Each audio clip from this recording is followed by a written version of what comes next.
Call the meeting to order. We're going to start with the pledge, please.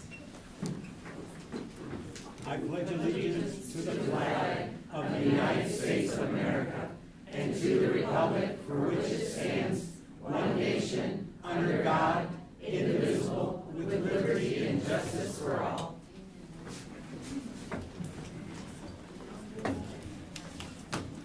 Dr. Morris, I understand we have some presentations and a crowded boardroom tonight.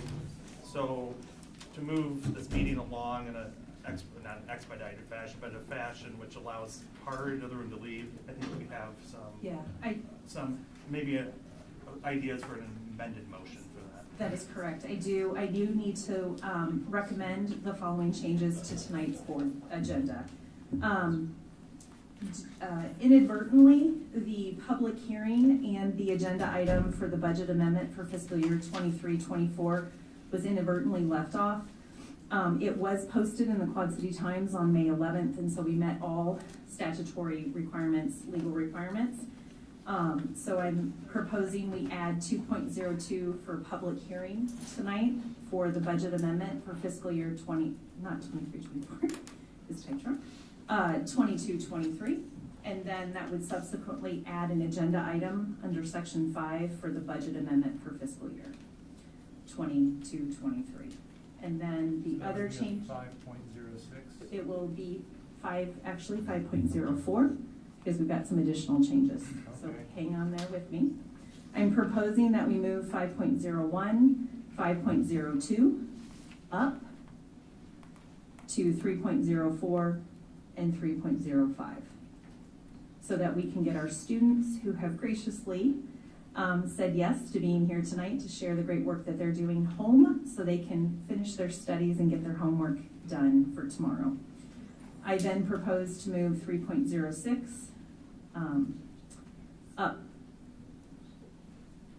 3.06 up after those two presentations. Move board shared communication after superintendent's report, and then finish up with president's statement.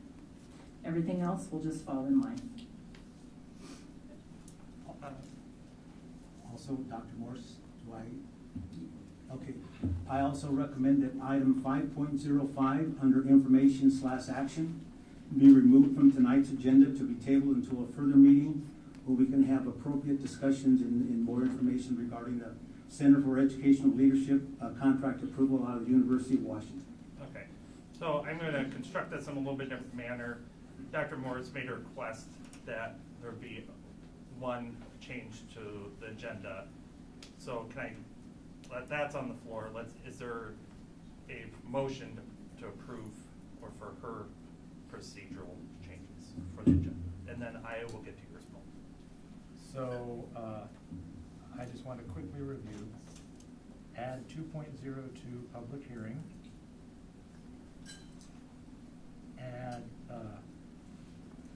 move 5.01 to immediately after 3.3 5.02 to immediately following that, Correct. adding a budget amendment as the last information action item. Correct. I am happy to make such a motion. And then restructuring some of the three, so it would go Yes, and then flip-flopping, superintendent's report superintendent report and board shared communication. and president's statement. So that it goes superintendent report first, Correct. then board shared, Correct. then public. Correct. Thank you, So moved. Director Lynch. Okay, is there a second for that? Second. Okay.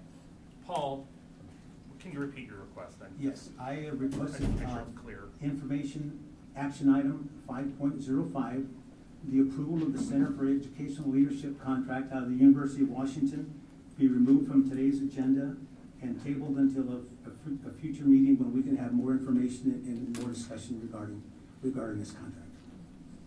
Second that. Okay. Can I ask you a question? Sure. Are you trying to remove it entirely or just the action item? Sounds like it's just tabled to the next meeting. Not necessarily, whenever these people can come out and maybe give us a discussion, but sometime in the future. So is the wording then tabled, definitely then? What is the proper Robert Rules of Order? Well, if you wanna have some discussion tonight, we could discuss and choose not to, and then table the motion if we need to. But if you don't wanna talk about it at all tonight, then we're tabling it to another meeting. Well, I think we could have the discussion tonight without a vote.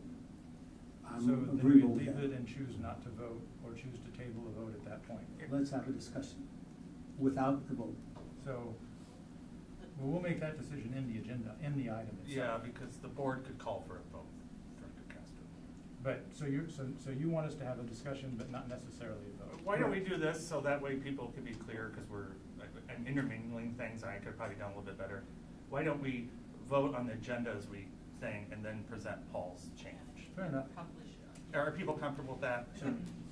That way we can distinguish between the two. Are you comfortable with that, Dr. Peter? Okay. All right, so can we get a roll call on the first amended motion? Director Castro. Yes. Director Champion. Yes. Director Dorner. Yes. Director Eastman. Yes. Say it again. It looks like Director Eastman. We can tell that you unmuted, but we cannot hear anything. This was the problem last time. Do we need to turn the sound up? Yeah, maybe unmute. Sorry about this, folks, technical problems. Try again. Director Eastman. Yes. All right, thank you. Director Lynch. Yes. Director Pevich. Yes. Director Swissa. Yes. Motion carried 7-0. All right, Dr. Castro, I'm sorry to make, or Director Castro, not Dr. Castro. That's I hate to, fine. I hate to make you repeat yourself, but I'm gonna, it sounds like you have one more request. Yes, I move that, under information/action item, that 5.05, the approval of the Center for Educational Leadership contract of the University of Washington be amended to just include the discussion with no vote. Dr. Peters? I'll second that. Okay. Does anybody have any questions about that from the board? So we would discuss but not vote. Make it into a non-action. Is there any, Or we can just table to a future meeting. is there any Once you get urgency to the discussion. that if we were to wait 2 weeks to vote, that would cause a problem for planning? Yes, there would be challenges with getting it started, and planning for training prior to the new school year, when administrators are not having to open up their buildings for the new school year. But from what I read in the news and notes, Dr. Moore, it seems like there's already been some amount of work already done with the principals, et cetera, from this Center for Educational Leadership. Is that correct? No? So, if there's questions directly to the change for the motion, let's keep these to that. Are there any questions about the first and the second for the change to the agenda specifically? I don't see the point of opening it up for discussion if we're not gonna vote on it. Okay. Well, the board would also reserve the right as presented on the agenda, it would go forward and the board could always decide not to vote on an agenda item tonight. So, if, we'll do a roll call if Director Castro's motion passes. There would be discussion and no action definitively. If it doesn't pass, the board discusses and can choose an action item or not an action item. Any other comments? Okay, can I have a roll call for the motion to change the agenda by Director Castro and seconded by Director Pevich? Director Champion? No.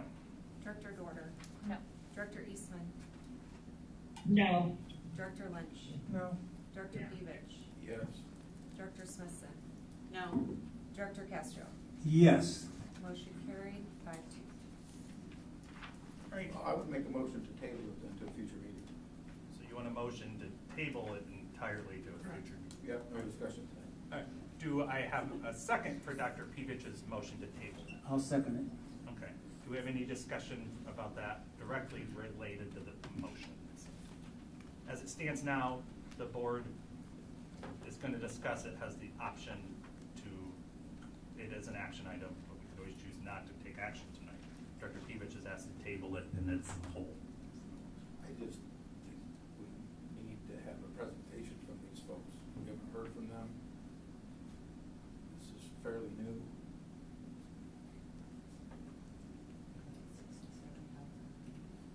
Anything else? So there's a motion on the table to table that, or a motion. Can I get roll call, please? Director Dorder? No. Director Eastman? No. Director Lynch? No. Director Smithson? No. Director Pevich? Oh, I skipped, sorry. Yes. Director Castro? Yes. Director Champion? No. Motion carried 5-2. Or actually, motion failed. Sorry, motion failed 2-5. Forgot you. Yep, we are gonna have a public hearing. The public hearing for the fiscal year 22-23 budget amendment.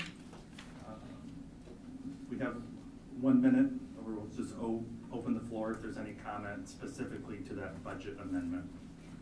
This, what's just displayed on the screen is what was published in the Quad City Times on May 11th.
Hearing's been open for over a minute, no one's come to the floor.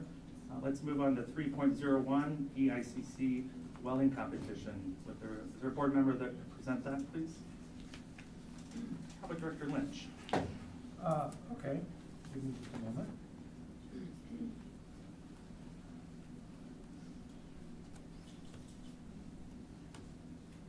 My computer will cooperate. I with can me. go with your I computer's would not like to- cooperating. We'll get through the I would- technology at some point tonight. I would like to say congratulations to Peyton Olivarco for finishing in third place at the Eastern Iowa Community College and Local American Welding Society Section's second annual welding competition for local high school and college students on May 17th. Well done, so to speak.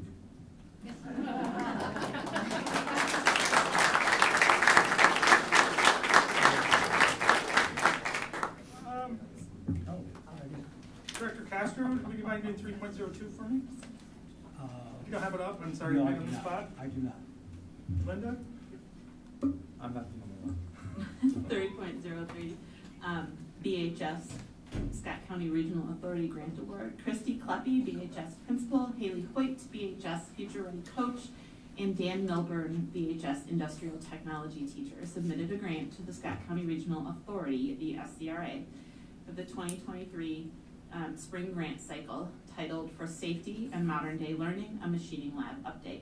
The Bettendorf High School was awarded $77,450 through this grant to be used for improvements in the high school machining lab. This will include the purchase of new lathe machines. Congratulations to the high school on receiving this grant.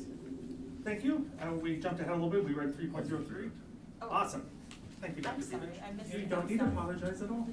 We're all having problems. Kaylee Wolf was selected to participate in the Iowa State World Food Prize Competition. BHS junior Kaylee Wolf was one of nearly 300 students across Iowa accepted to participate in the World Food Prize Competition at Iowa State University. Kaylee presented her essay on how animal health solutions could help solve the hunger crisis in Tanzania to a small group of students and 2 judges. If selected, she will join 300 students from around the world in Des Moines this fall to participate in the Global World Food Prize Competition, which ultimately could lead to her being awarded an all-expenses-paid international internship.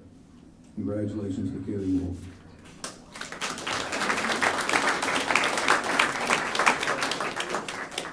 Now I'd like to move on to 3.04 and invite the BHS Aviation Club up for a presentation, please.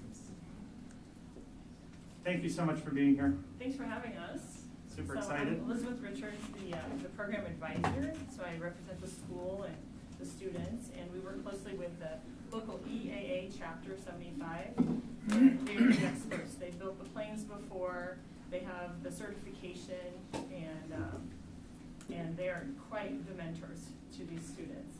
These 2 young students are Jack Gerskis and Gabrielle Sheets, both Bettendorf students, and they've both been with the build for a little over a year, Gabrielle a little bit longer. So I'll let them speak, and then we could talk for an hour about this program and all the things it's led to, but we want to just you want to talk first, and then we'll answer any questions. So the program's pretty fun. I like it. You show up, you get to do a cool project with like learning how to do all the tools and stuff, and then you start to work on the actual plane.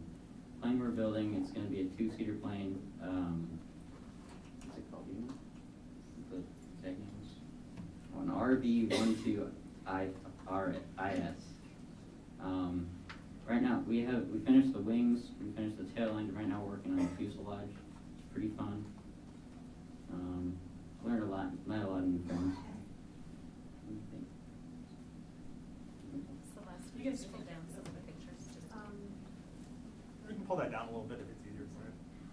I feel like it's a really good opportunity to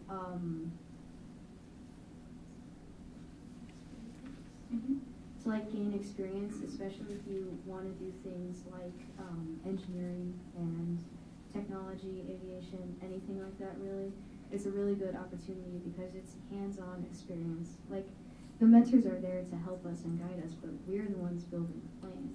And so it feels like you're actually getting experience. Talk a little bit about the transferable skills or the soft skills that you've learned. What about, what does Tom always say? As long as it's perfect, then I'm happy. Yeah, that's a different mentality than maybe we're used to. We're not, I mean, you know, nowadays we're used to kind of rushing through things and, oh, that's good enough, that's good enough. But everything is done to a higher standard. This is a real plane that we're going to fly in. So just slowing down and reading the plans. There's blueprints. I can see that in some of the pictures. So they're reading blueprints and signing things off. Everything's got quality assurance. The students sign it off. The mentor signs it off. Yes, it was done correctly. And if it's not done right, I mean, mistakes happen. What happens when something's not done right? Do it over. Yeah. So it's more fun to do things right the first time. It's another famous quote from the bill. So that means slow down, read the plans, and be careful. And there's always a set of eyes. You guys are watching each other, always making sure things are done right. And I think that transfers over to other areas of your life. You pay attention to the little things in here, you're going to pay attention to things in other areas of your life too. So we have a Google site. The students help maintain that as well. Oh yes, and Gabrielle wanted to talk about an internship, a a paid internship she received through Elliott Aviation last summer. They came out to the build, and we have Eaton, they used to be called Cobham. They're coming out next Thursday to talk to our students. We're gonna do a field trip out there next fall, and they are interested in offering paid internships as well. The Elliott, when they came out, they said, we're interested in your juniors and seniors, and we don't care if they've gone to college. We want them now because we want to train them, and we want them to stay with us, and we'll just train them to do everything that we need them to do. So we had some juniors and seniors come out, but they already had their path set for them. But Gabrielle came out and said, well, I'm 15, I'd like to try that, and they did it, they hired her. So what was that like? I also think that was a very good experience because I got a job out of just working on the club, and I gained a lot of experience, and it was my first job, so that's a pretty cool first job, working at a private airport at 15. That was pretty cool. It's good for like real world experience and things like that. And you got hired in supply chain, but you got to do everything, didn't you? Yeah, pretty much. I just kind of bounced around as an intern. I worked line, doing things like that, like pulling the airplanes out with their, Like a tow tractor. yeah, like a tow tractor. And I got to see them do that. I got to clean the planes, handing out paint gear and sanding gear so they could go in and sand and paint the planes. That was very interesting. I just got to see pretty much all of it. In case you don't know, Elliott Aviation works on multi-million-dollar aircraft, private planes. They're not just they're not little planes like this. I mean, our airplane's pretty cool, but the planes that Gabrielle got to work on over the summer were multi-million. I mean, famous people. Yeah, right? Sometimes she's Kid Rock. Sometimes she's not allowed to say whose plane she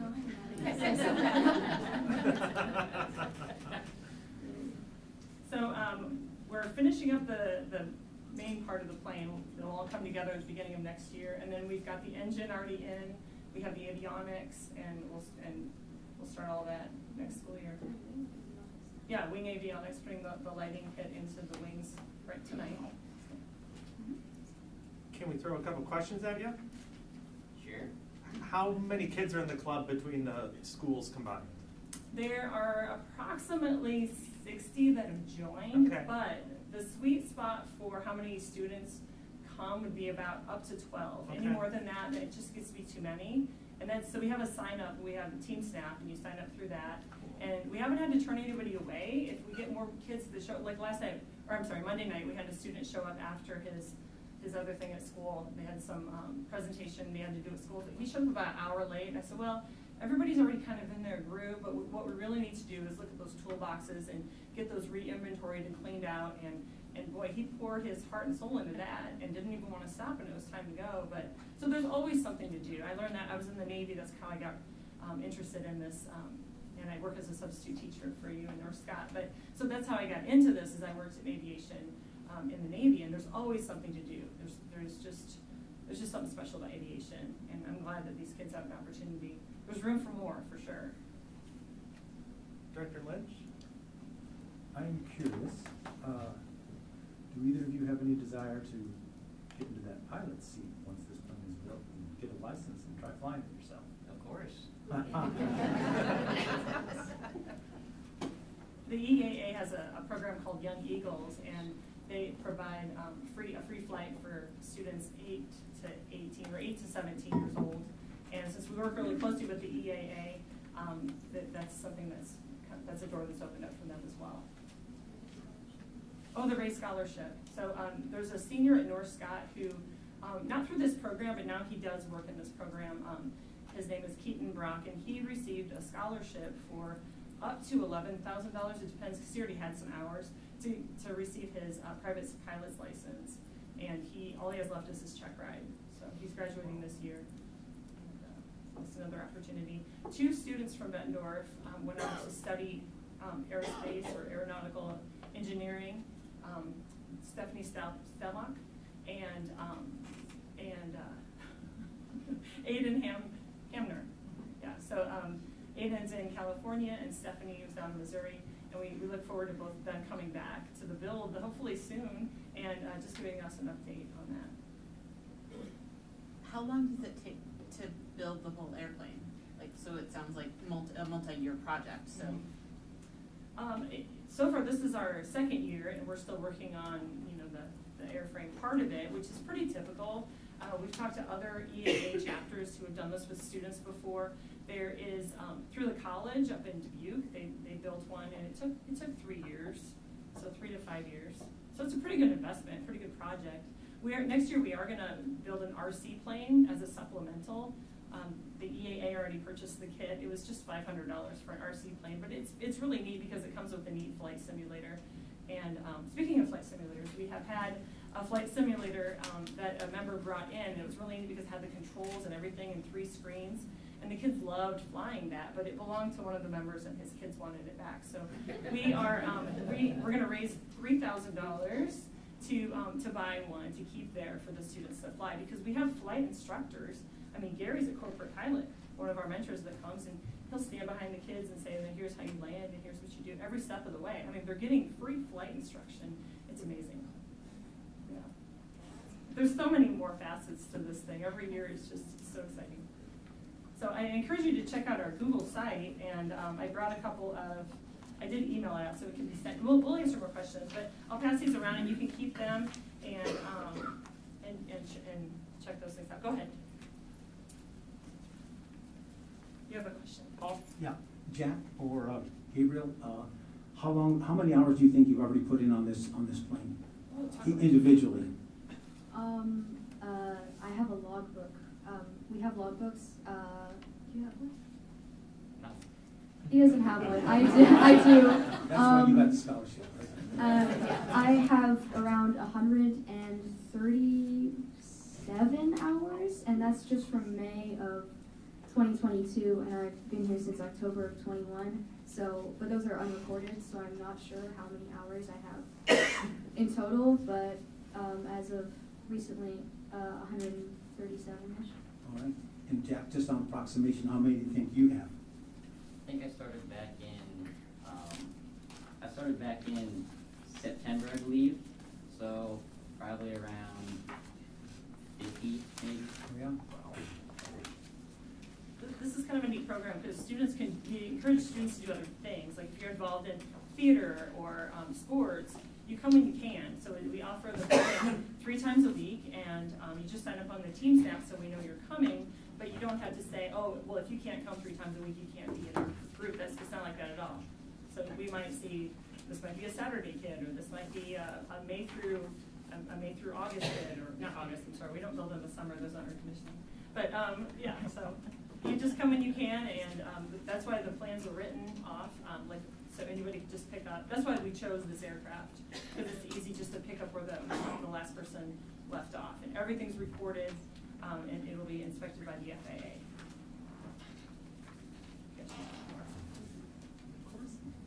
Gabriel, are you doing the internship again with Elliott Aviation this summer? I applied and I have not gotten a response yet, so I'm unsure yet. Okay. Still unsure. Does anybody else have any questions for them? This was really neat. Like to me, it's crazy that kids are doing this, and Joe and I worry when I put brake pads in my car. I can't imagine being that age and making something go up in the air. So on the first really page neat. of the student newspaper is an article, right, the Bettendorf student newspaper. So be sure to read that. And then Joanna and Michelle both came to visit the build about a month ago, and visitors are always welcome. We get visitors all the time. And I would encourage you all to go visit. It is even more impressive in person. Like it just blew me away. I had so much fun. I was sad our students, some of our students weren't there the night we were there. I also believe you're recognizing the seniors Monday night, Yes. if that's correct, right? And celebrating their accomplishments as they move on to their next chapters. So, Elizabeth, thank you for So being our advisor. And one last question. You mentioned you don't do it in the summer for technical reasons. Well- Air conditioning. What is the Monday night senior celebration the last of this year? until this We fall? meet Mondays, Thursdays, and Saturdays. So the actual last day that we're building is the 1st, which is Thursday. And then the 3rd, the EAA is going to, they have their monthly coffee and donuts at a different hangar out at the airport all the time. So we hosted them once before, we're gonna host them again, and the kids are just gonna give an update. And that really drummed up a lot of interest throughout the chapter mentors. And we got 2 more mentors that way. That's how Carl and Gary got involved. So you're welcome to kind of come out through all the days, all the times listed through. The last one would be June 3rd then. And if you check out the Google site, it's your own Chris Lake set that up before he left for us. So we've been managing that ever since. So there's a lot of information on there. There's a lot of videos for the kids to look at over the summer, just for educational purposes and fun. Thank you. Okay. Thank you for your service, Elizabeth. Thank you. Oh, thank you.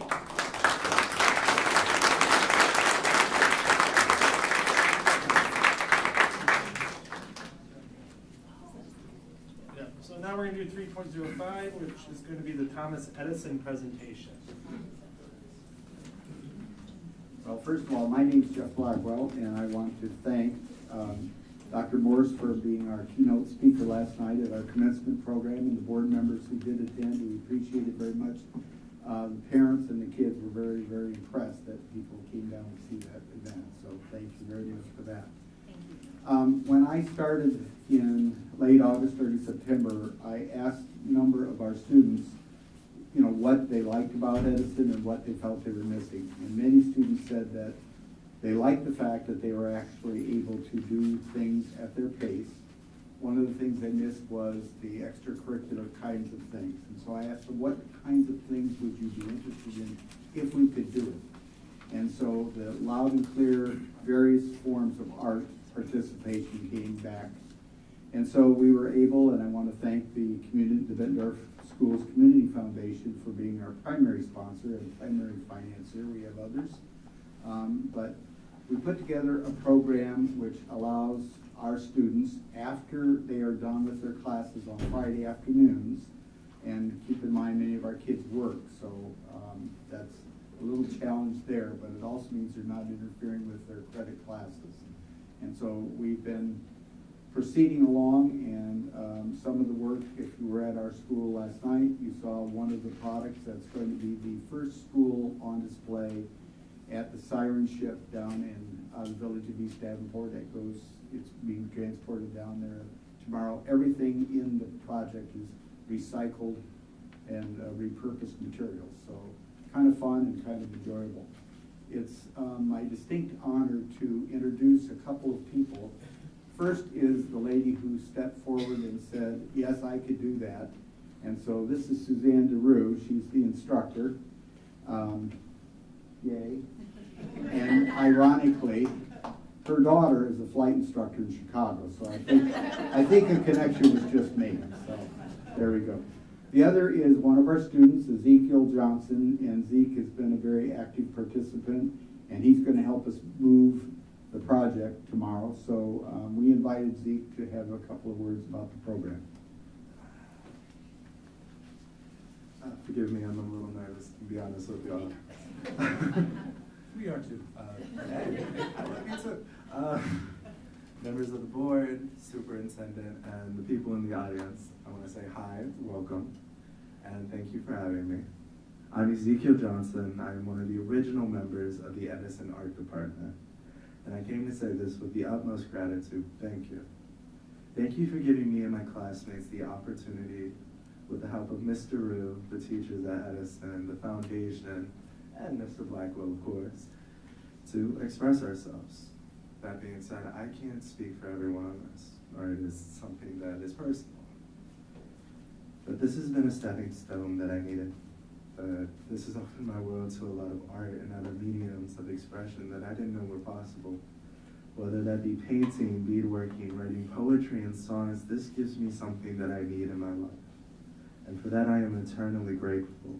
I hope that you genuinely continue this program so that it will help others the same way that it helps me. Thank you, and thank you for your time.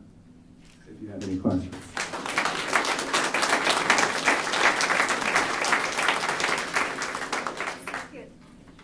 Zeke, if Celeste moves through the slides, just kind of share with the board kind of some of the activities you guys engaged in and what you did this year? Or is I it? would no, that works Thank you. perfectly. I love Thank that. you. Ignore my dad photos. So the one with us in the yellow room with the chandelier is us at the Siren Ship. We were eating at a restaurant that is connected to it. I can't remember the exact name, but it was a macaroni-based restaurant. It was amazing, and me being a food lover myself, definitely cemented the experience. On the middle photo right there, that is us, honestly, in front of the van that takes us there.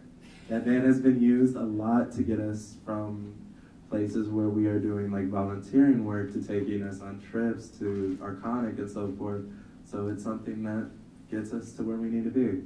And as you can see, the very lovely and distinguished gentleman is Mr. Blackwell himself. No explanation needed. Yes. What medium do you like to work the most in? What appeals to you most in art? Ooh, I actually work through a lot of mediums personally, but my favorite has to be poetry. I love talking, and I like taking words and image and almost sewing them together. Do you write your own poetry? I do. Do you happen to have any pieces of your poetry? You know what? This was not planned, I tell you. We're not this putting was you on the not- spot. this was not I'm more planned. than happy to. That being said, I actually have a choice for you guys then.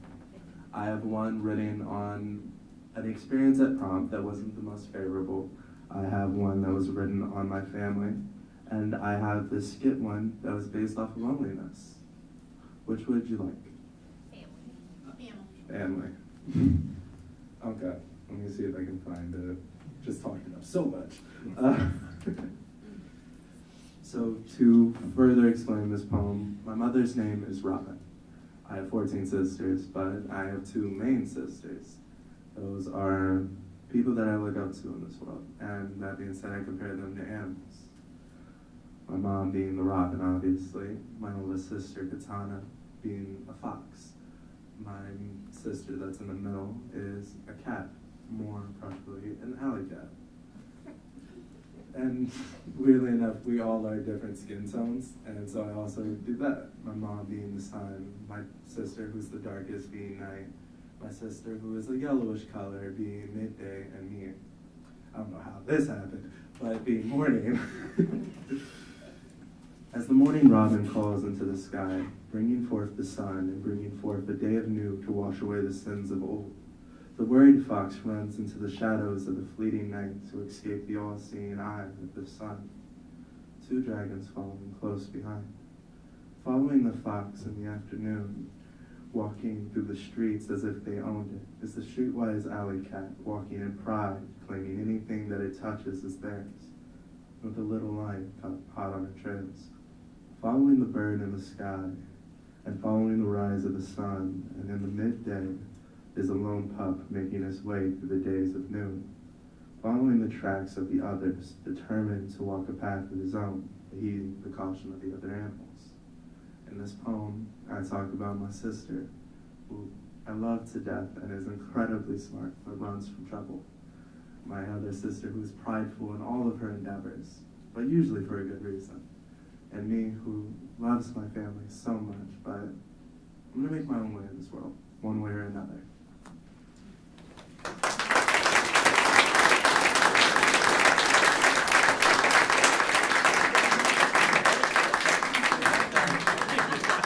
I know we're over time, but You're not over time. I would like this gentleman to tell a little bit about what he plans to do in the fall after he completes. He's got 1 more quarter with us, and then he has some plans that I'd like you to share. Well, let me put this up a little bit. Forgot I was tall. That being said, my plans is to go to the Chicago Institute of Art. I plan to go there mainly to explore my passions of art and to get my generals and my humanities, which is a requirement for being a therapist. After doing art, I plan on going to a college, which I haven't yet decided, I'll be honest with you. But I want to go for psychology. I want to make the world a better place, mainly by helping people understand themselves. Because I know there's no such thing as fixed, but there's a close to it. And I plan on helping that.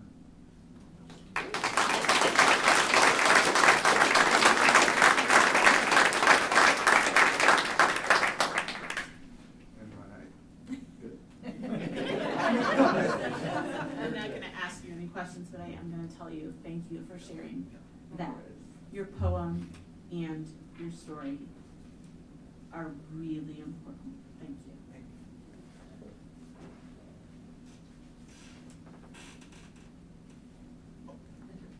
See, I told you I was gonna make a comeback. I think I'll win.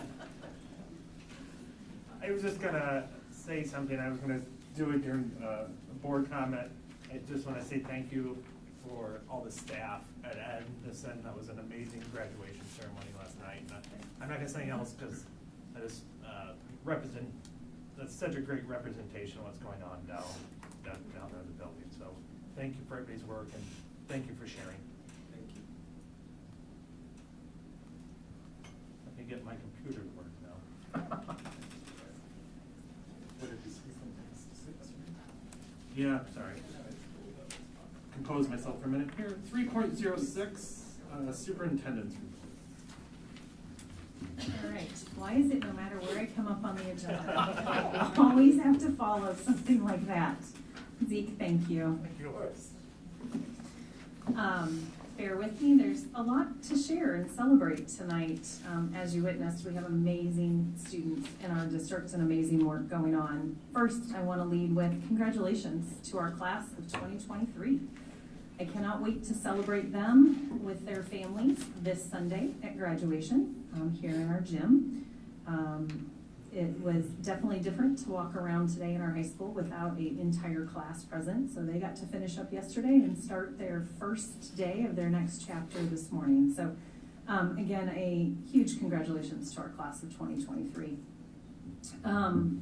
Our therapeutic learning grant that we received, you'll get some more information tonight. We've asked the team to kind of give you an update on all of the work that we've done around social emotional behavioral health and behavior, and they're going to talk a little bit about the TLC grant. But we've had 2 events related to that programming grant over at middle school recently. Last week, they hosted the Taco About Mental Health Family Night. Iowa State Extension, who's been a tremendous partner with us all year, partnered again with us to provide our 5th grade families who are going into middle school next year through 8th grade families a wonderful presentation on adolescent mental health and how to support students during those middle school years.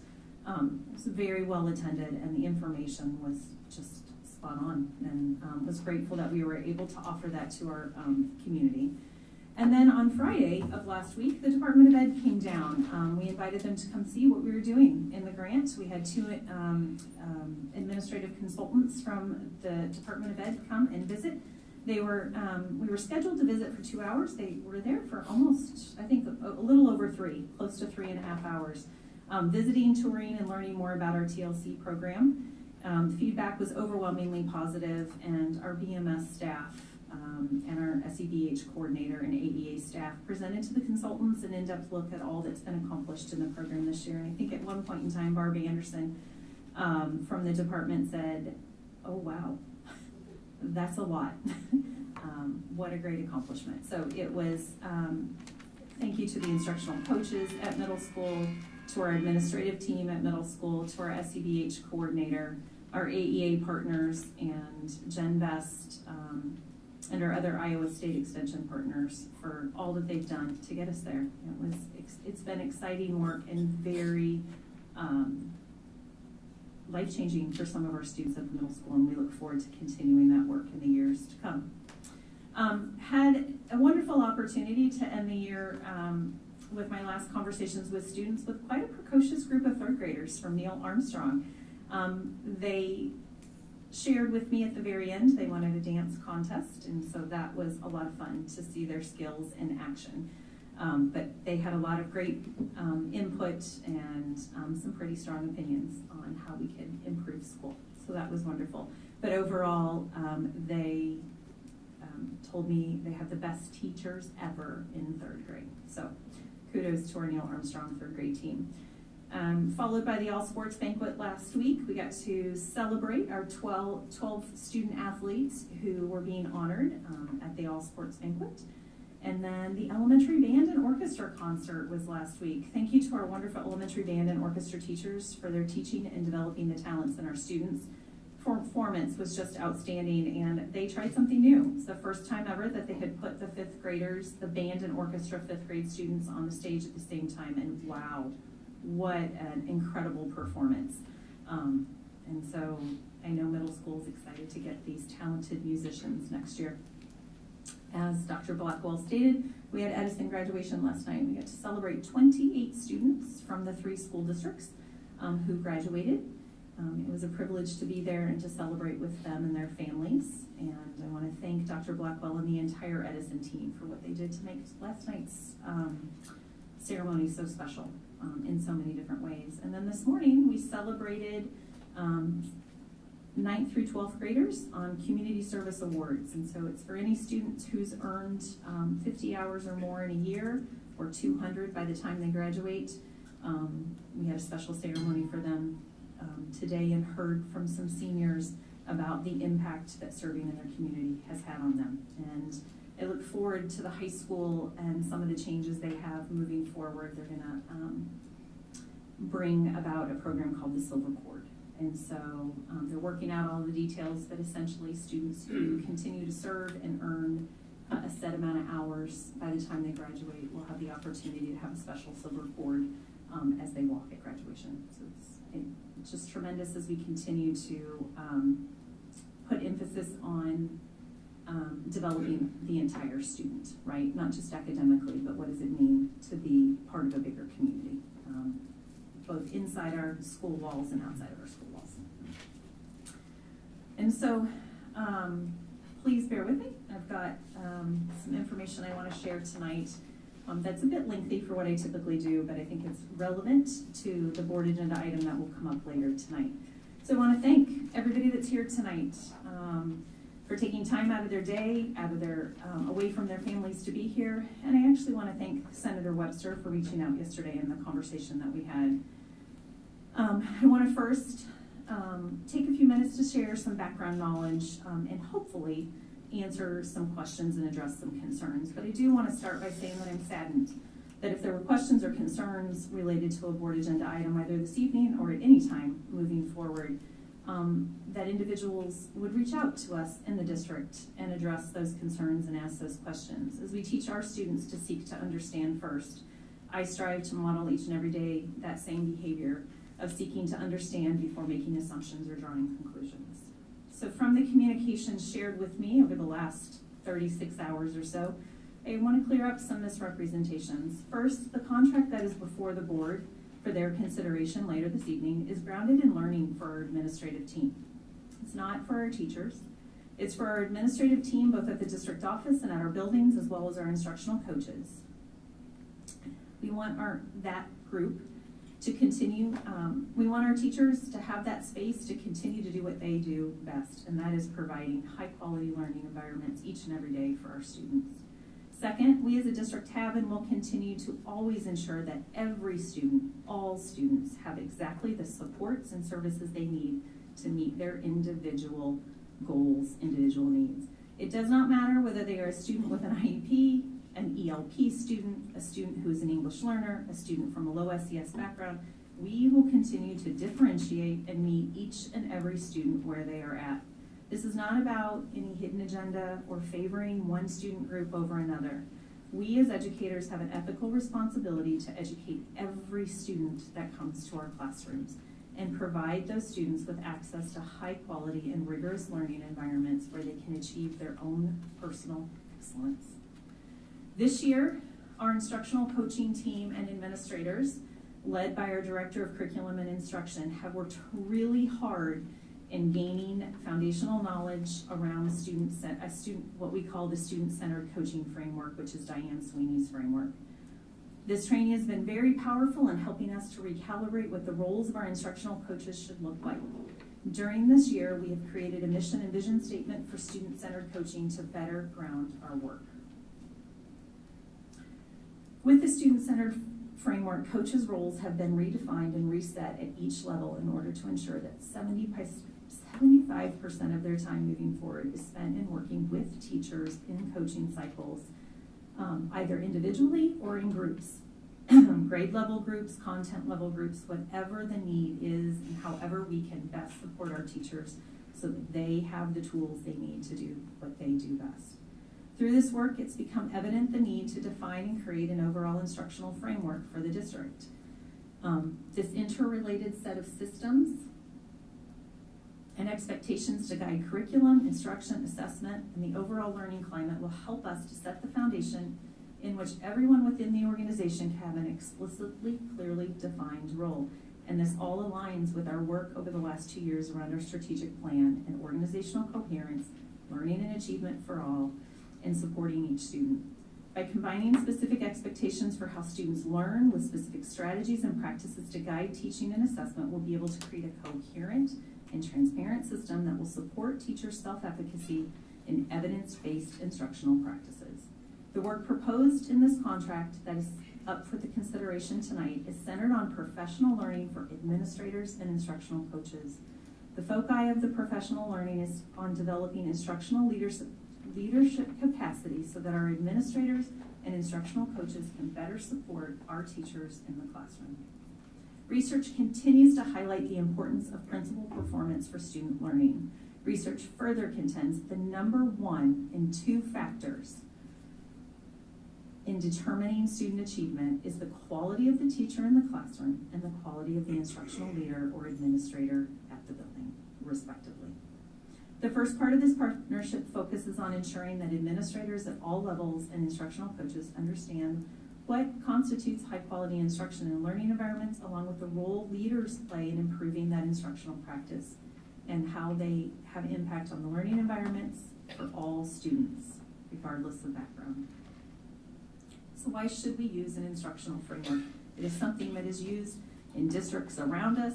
It is something that is used in districts across our state for consistency, clarity, alignment, professional development, student achievement, and continuous improvement. All hallmarks of the multi-tiered systems of support, which we have focused a lot on this year.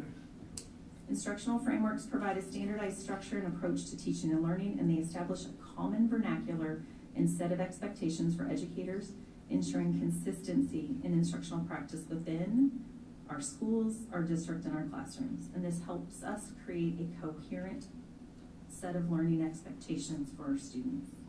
Clarity. Instructional frameworks provide clarity about what needs to be taught, how, and what students should know and be able to do. It helps us outline specific learning objectives, content standards, and performance indicators. And this clarity helps prevent ambiguity and confusion both for teachers and students. Alignment, which is a lot, we have talked about a lot of that in our own strategic plan. Instructional frameworks help align curriculum, instruction, and assessment. They ensure that the instructional practices and assessments are closely tied to the desired learning outcomes that teachers are striving for. By aligning these components, these frameworks will help us ensure that we are focused, relevant, and effective in promoting student learning. These frameworks provide a foundation for professional learning, and as we know in education, we are constantly learning, reflecting, revising, and learning. Student achievement. Well-designed instructional frameworks have the potential to positively impact student achievement by providing a coherent and systematic approach to instruction. They help us ensure that students receive high-quality and standards-based instruction and continuous improvement. They support a culture of continuous improvement in education. They provide a basis for ongoing evaluation and reflection, and educators can use these frameworks to assess the effectiveness of their instruction, make informed decisions about instructional strategies, and make adjustments to improve student learning outcomes. So why Center for Educational Leadership? Over the last 2 years, we have worked as a district to develop a strategic plan. Our 5 priority areas are organizational coherence, learning and achievement for all, not some, student accessibility and supports, strategic resource allocation, family and community engagement. In our work with Hanover, we asked them to help us identify an instructional framework that most closely aligned with Diane Sweeney's student-centered coaching framework that our coaches and administrators could engage in professional learning around. The 7 core practices in student-centered coaching: utilizing coaching cycles, setting standards-based goals, unpacking the goal into learning targets, co-planning with student evidence, co-teaching using effective instructional practices, measuring the impact on student and teacher learning, and partnering with the school leader or administrator.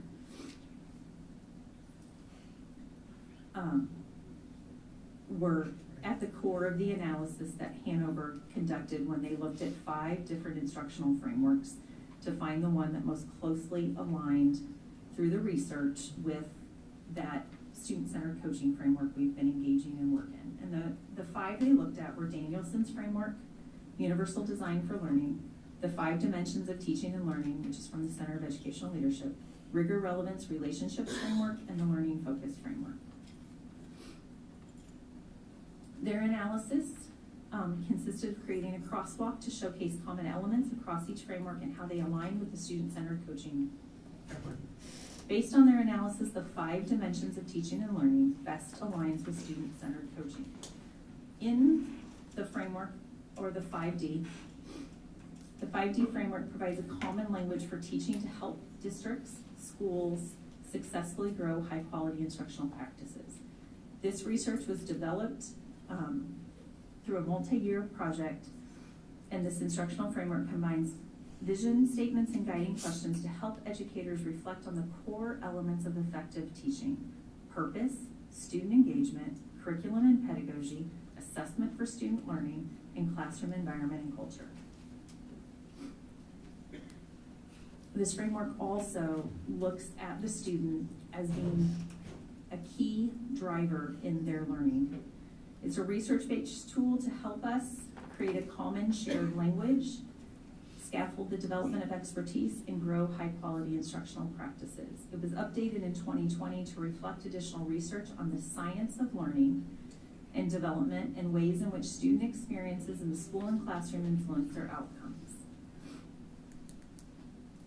And finally, these updates emphasize the research that supports the importance of, these are all things that we do, we strive to do in our district: promote mastery-oriented learning as an approach to developing intrinsic motivation and productive mindsets, engaging students' long-term interests as a strategy to develop student ownership of learning. And we heard that tonight from our 2 students who are involved in the aviation club, right? Real-world experience, they're motivated, they want to learn about engineering and aviation, and they have this opportunity to learn hands-on and apply it back to the classes that they take in school. Valuing student identities and experiences to improve belonging, strengthen activation of prior knowledge, and enrich whole class learning. All part of what we've done through our PBIS framework this year, and targeted feedback for students throughout the learning process. So I hope that through that, so thank you, as I went through some of that background knowledge, that's answered and addressed some of the questions and concerns. You know, our goal as a leadership team is to continue to support the incredible teachers that we have in this district, the incredible support staff that support our teachers each and every day in the classrooms, so that they have the tools, the resources, and the supports through their leaders to focus on educating our students and providing high quality, rigorous, and relevant learning environments. So thank you for your time. Let's go to 3.05, for shared communication. Richard, start over there. I was very pleased, well, they've already left, but I was very pleased to get to be a part of the Edison graduation ceremony last night as well. It was really nice evening. I have nothing, thank you. Dr. B, okay. I will pass. Linda? I was able to attend the AP Computer Science presentations at Deere on Monday. If you have not had a chance to see that, it is, wow, it is an incredible program. So I was able to go and watch my senior present, which is something I don't get often to do. But I was blown away by the work that class does. So I don't know if people know about that, but what they do is they get scenarios from Deere. They work with mentors from Deere. They work on actual programming that Deere uses. And they each group created a different app to solve a problem. So there was an app for regulating fertilizer and how it's put down. There was an app that ran electric mowers, as in a fleet of electric mowers. And the other app was connected and projected harvest. So based on current weather conditions, soil temperature, and I think it was also soil moisture, they would use all of that information, and they would be able to tell more readily what date the harvest of the crop would be. It was an incredible presentation. It's a collaboration between Deere and PD and Bettendorf, and I was really impressed. Deere hosted us. They had mentors come in and teach in the classroom. It's a great collaboration, and I was very pleased. I also attended the Edison graduation, and that was wonderful. And I had the pleasure of going to the mental health presentation at the middle school. I would encourage any parents, I would hope that happens again next year, and I would definitely encourage parents to go and see that presentation. It was a great presentation. It just kind of reminded me of personally again, that middle school kids are middle school kids, right? They're kids, and all of us have those challenges that we go through in middle school. So it was a great presentation. Dr. Castro. Just quick note, I spread 8 bags of mulch today in my yard.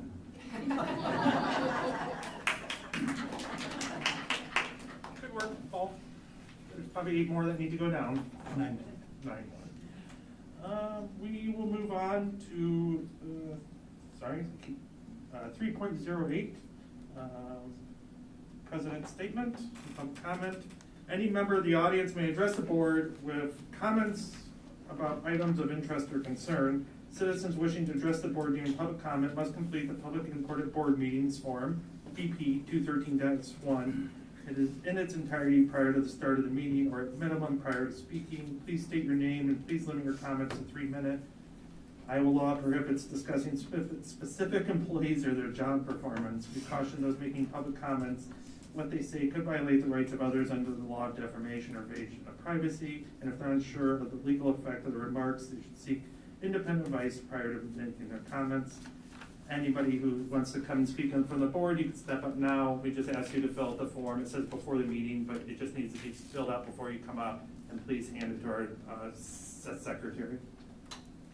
Have you gotten your form turned in? Yes. Perfect, thank you. You do? Thank you, awesome. Hi. Hi. Thank you for the opportunity to address the board. I also want to thank all the teachers that have taught my children to be independent thinkers.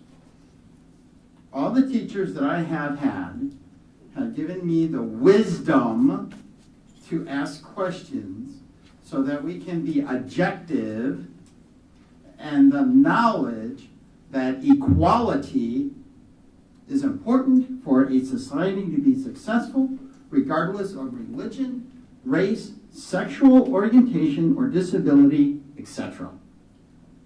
Because justice is for all, not for the few. I encourage you, the board, to resist the made-up woke agenda to ensure that the children become critical and analytical thinkers so that they can reach their full potential as leaders. Thank you. Thank you.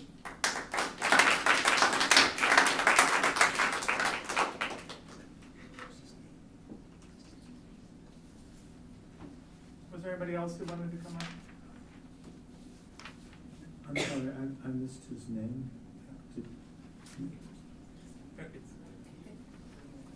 So I just don't think we got your name at the beginning. Sorry, Michael Pace, I go by Mike. Thank you, sir. Thank You're you. welcome. Yep. Continue the good work. You guys are awesome.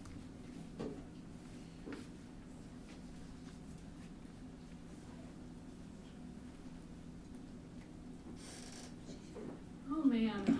Okay, I'm Stephanie Guerra, and for first of all, thank you for the work you're doing. I know it's not easy to be on a school board right now, and it's not easy to lead a school as a superintendent. Spent 18 years as faculty at Seattle University in the College of Education, where I trained pre-service teachers in literacy methods instruction. I have close connections at University of Washington. I'm familiar with this organization through the College of Ed at University of Washington. We had a direct feeder program really for lots of our teachers. They've worked extensively with Seattle Public Schools, and I know you want what's best for these kids. And I know that you want to serve your kids that are furthest from justice and the most marginalized. I do too. My entire research focus has been serving kids at risk and incarcerated youth. I worked for years as a volunteer at King County Juvenile Detention. This isn't the right choice for you. I'm telling you, the levels of violence. Right now, Seattle Public Schools is under investigation by the FBI for the levels of violence and misconduct that are resulting from some of the policies and practices that are advanced by the Center for Instructional Leadership at the University of Washington. If you open up their framework for principles, you can see it's very fine language, but it has some devastating effects. It tends to, and I'll be very, very brief, but it tends to divide based on immutable characteristics. It tends to flatten and dehumanize students by aligning them across a very few categories in the intersectional framework, intersectionality theory, and it absolutely, in some ways, coerces them to expect from themselves or others fidelities to certain viewpoints based on those immutable characteristics. It also lowers expectations, especially for students of color, very much so, but across the board. And I think I'm going to stop there. I just feel strongly about it. I moved to Iowa a year ago. I have seen the destruction of the Seattle public school system. I brought my kids out here to get away from it, and I urge you to look more deeply into their record. Thank you.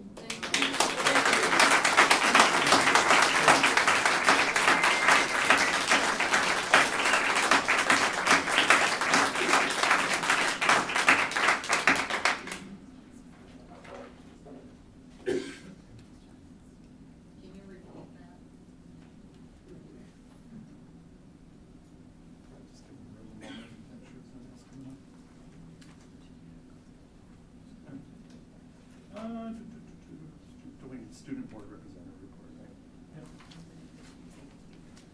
Yep. We had 3.07, which was, moved to 3.09 student board representative, but I think they're not here tonight and probably enjoying their last couple of days or before graduation.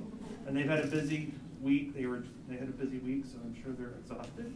He said last year was his last. I know. We still put him on the agenda just in case he shows. We're going to do 3.10, BEA report.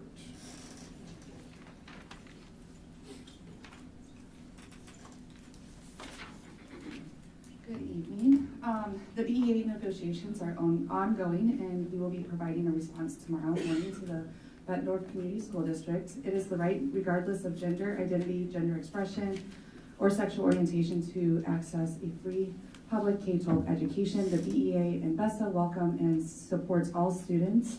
The BEA recognizes that there are employees and employers of the highest caliber who are part of the LGBTQ community, and the BEA and BESA recognize that families in our community come in many different forms, and the BEA values all the families and students, caregivers, regardless of gender identity, gender expression, and sexual orientation. BEA and BESA prohibits discrimination, including discrimination based on gender identity, gender expression, or sexual orientation. We want to support our educators to ensure an environment that is safe for all. The BEA and BESA support education that celebrates our identities. Sorry, it's been a long day today. Education personnel are often the primary sources of support, resources, and information to assist and support students in learning, which include their social and emotional health. As we enter the last few days of the school year, we want to extend a heartfelt thank you for everyone's continued work, dedication, and for making Bettendorf a great place to learn. We wish all retirees, two-legged or four, happy tails. Thank you.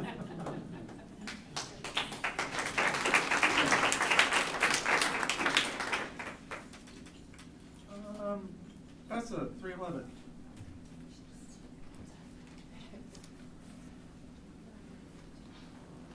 Hello. Hello. Good evening. It feels like May has been both the longest and shortest month of the school year. With all of the activities going on district-wide, end of school year preparations, and most importantly, preparing to celebrate the amazing students in the class of 2023, it feels like time is flying, yet we haven't had enough time to do all the things and appreciate all the things that are going on around us. Yet it also feels like summer break is taking forever to get here, especially for our students, mostly. It's been great to see the support of our students, that our students and staff have gotten from our families and community at all of our events this year. VESA is heading into summer ready to roll up our sleeves and bring a few things that have been in the planning stages into fruition. We will be working all summer long, along with district admin and in the later stages with our middle and high school administrators, on bringing our paramentoring pilot program to our secondary buildings at the start of the 23-24 school year. Our hope is to offer the program not only to our new staff, but also to our current staff, so that we have consistency in the information being distributed, build a sense of community with our members, and help our education support professionals become an even more valuable part of the team of educators in our buildings. We are happy to announce that we have not only reached a tentative agreement with BCSD for our contract for the 23-24 school year. That agreement was ratified with a unanimous vote. We look forward to working with the district administration on several items that were part of that agreement over the coming school year during our roundtable sessions. We hope everyone has a safe and enjoyable summer break. Those of you who get one.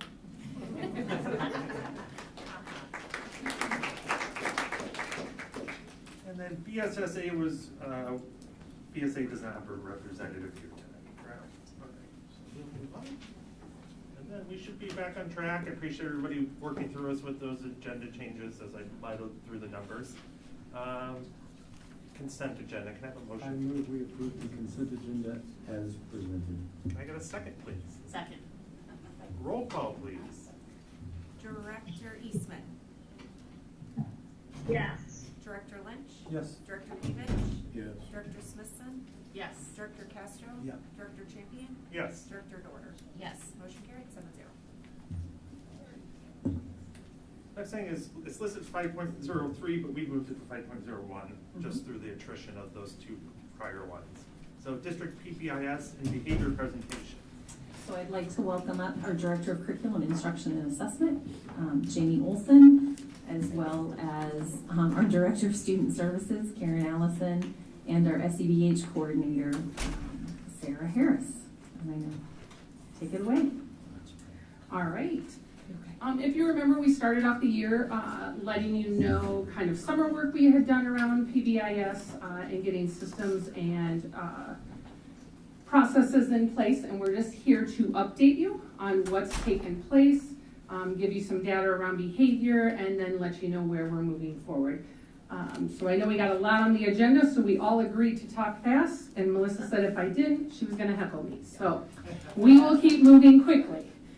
So we always just want to tie everything back to our district strategic plan. This isn't anything new for you guys, and hopefully everyone in the audience has seen this also. As we look at that, we know our top 3 priorities were making sure that we are setting those high expectations for students, and that was what our work was about this year.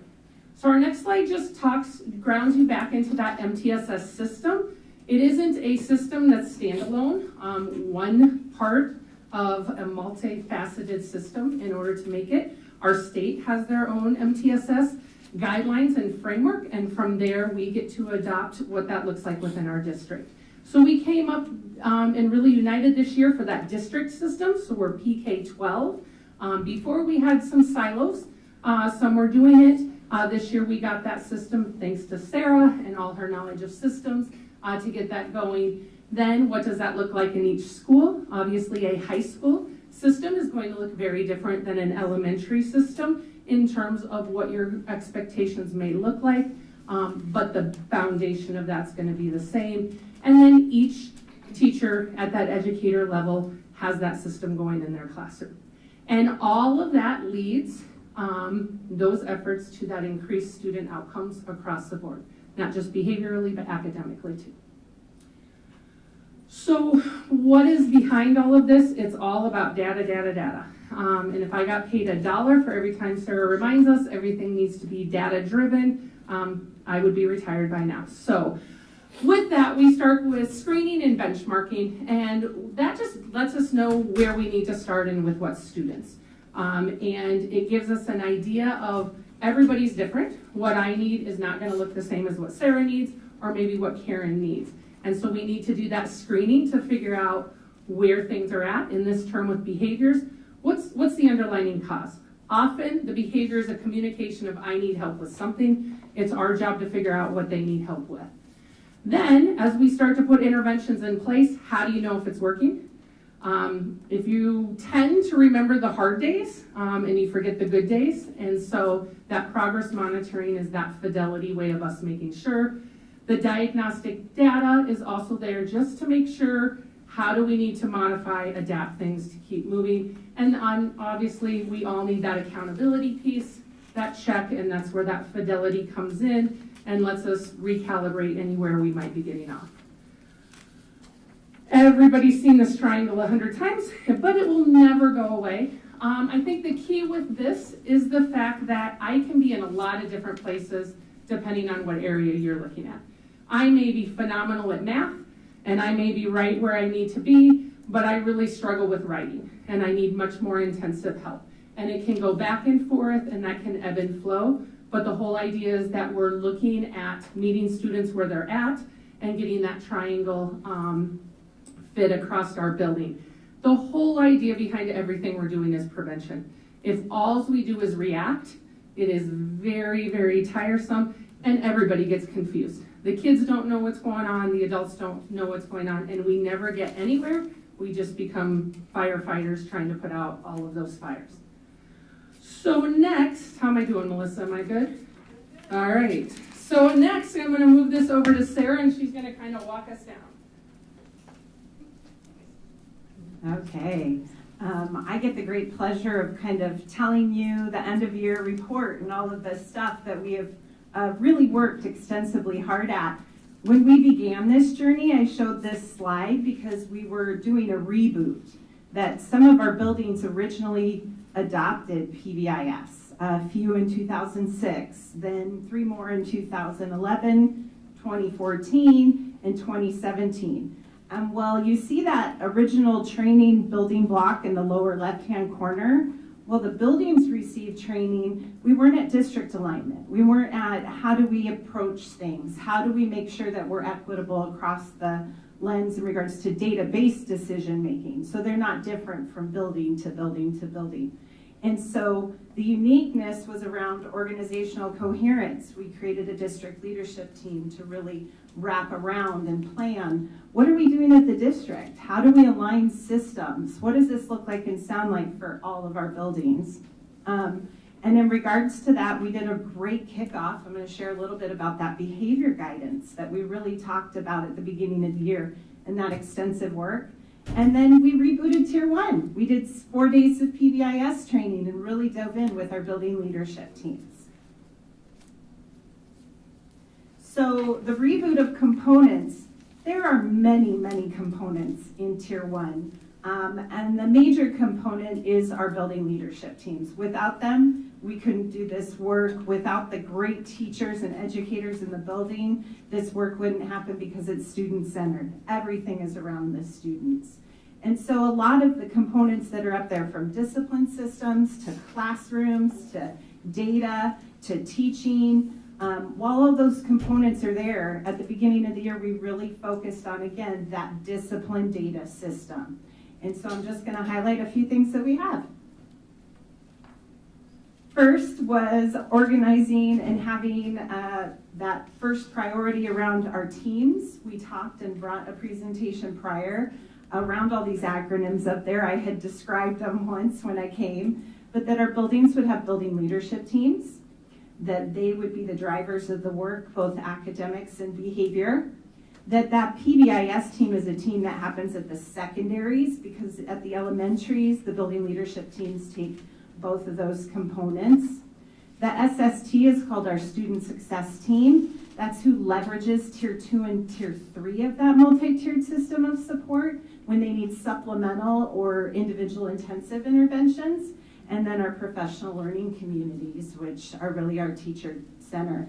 And that graphic just shows you the synergy of communication that needed to happen and take place, because we went from kind of silos and pockets to really trying to pull together common language. When I shared originally, each building when I began had different team names and different structures, and they were still doing good work. There's been best practice.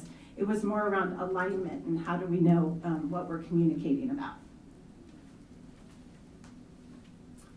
So we dug into database decision making.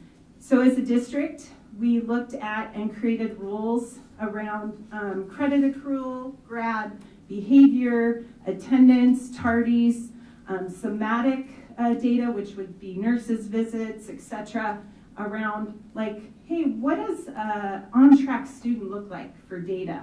For behavior example, that's like 0 to 2 referral data, right? And a lot of the behavior data points that we have, for example, attendance came from Attendance Works. So it's grounded in evidence and research. It's not something we made up. We grabbed from evidence and research to really graph this out. What is a Tier 2 supplemental data?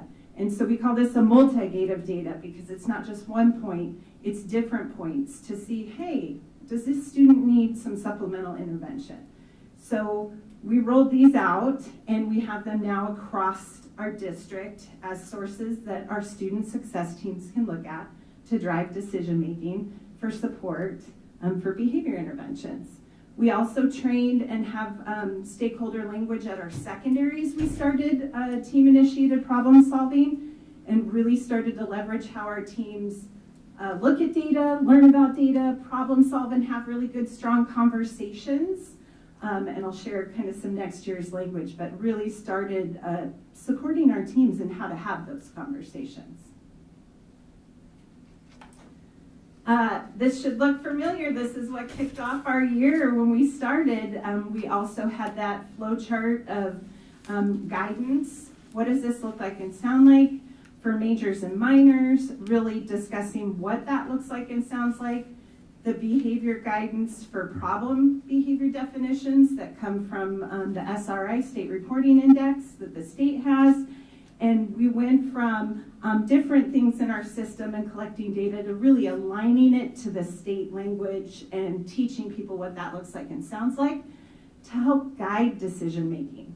Because we also need to be mindful of our students that may receive services or have plans.